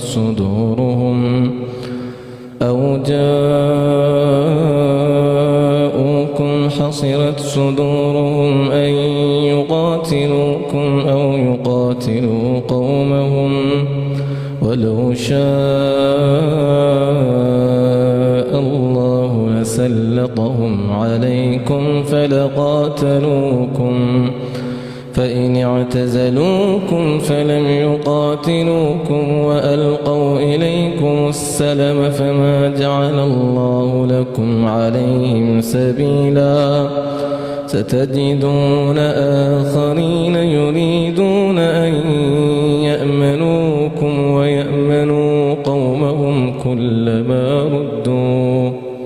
كلما ردوا إلى الفتنة أركسوا فيها فإن لم يعتزلوكم ويلقوا إليكم السلم ويكفوا أيديهم فخذوهم واقتلوهم حيث ثقفتموهم وأولئك جعلنا لكم عليهم سلطانا مبينا وما كان لمؤمن أن يقتل مؤمنا إلا خطأ ومن قتل مؤمنا خطأ فتحرير رقبة مؤمنة ودية مسلمة إلى أهله إلا أن يصدقوا فإن كان من قوم عدو لكم وهو مؤمن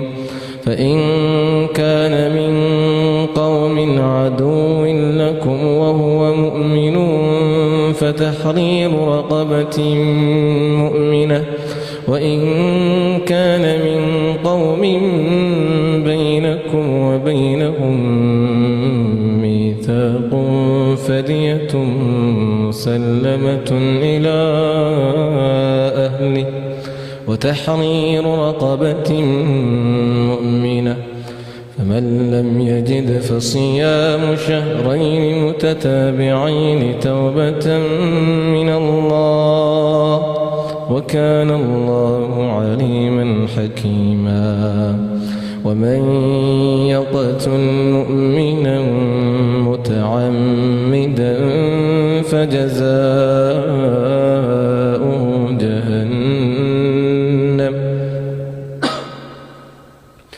فجزاؤه جهنم خالدا فيها وغضب الله عليه ولعنه وأعد له عذابا عظيما يا أيها الذين آمنوا إذا ضربتم في سبيل الله فتبينوا ولا تقولوا لمن ألقى إليكم السلام لست مؤمنا تبتغون عرض الحياة الدنيا فعند الله مغانم كثيرة كذلك كنتم من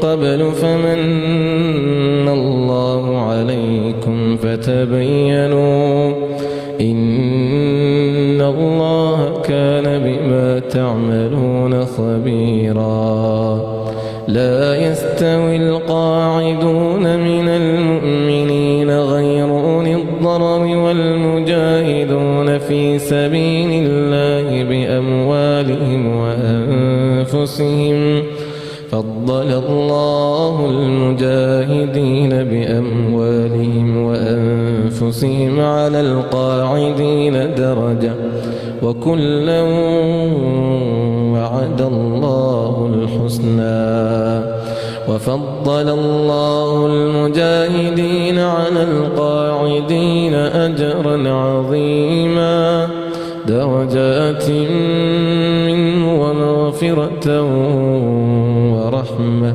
وكان الله غفورا رحيما إن الذين توفاهم الملائكة ظالمي أنفسهم قالوا فيم كنتم قالوا كنا المستضعفين في الأرض قالوا ألم تكن أرض الله واسعة فتهاجروا فيها فأولئك مأواهم جهنم وساءت مصيرا إلا المستضعفين من الرجال والنساء والولدان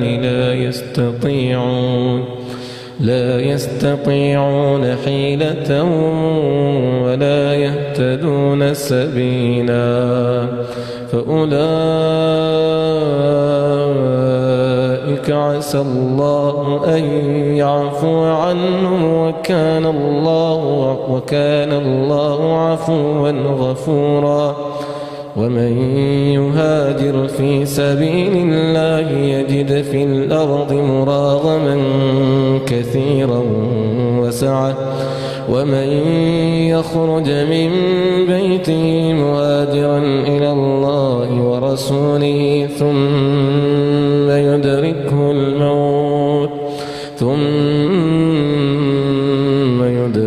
الموت فقد وقع أجره على الله وكان الله غفورا رحيما وإذا ضربتم في الأرض فليس عليكم فيميلون عليكم ميلة واحدة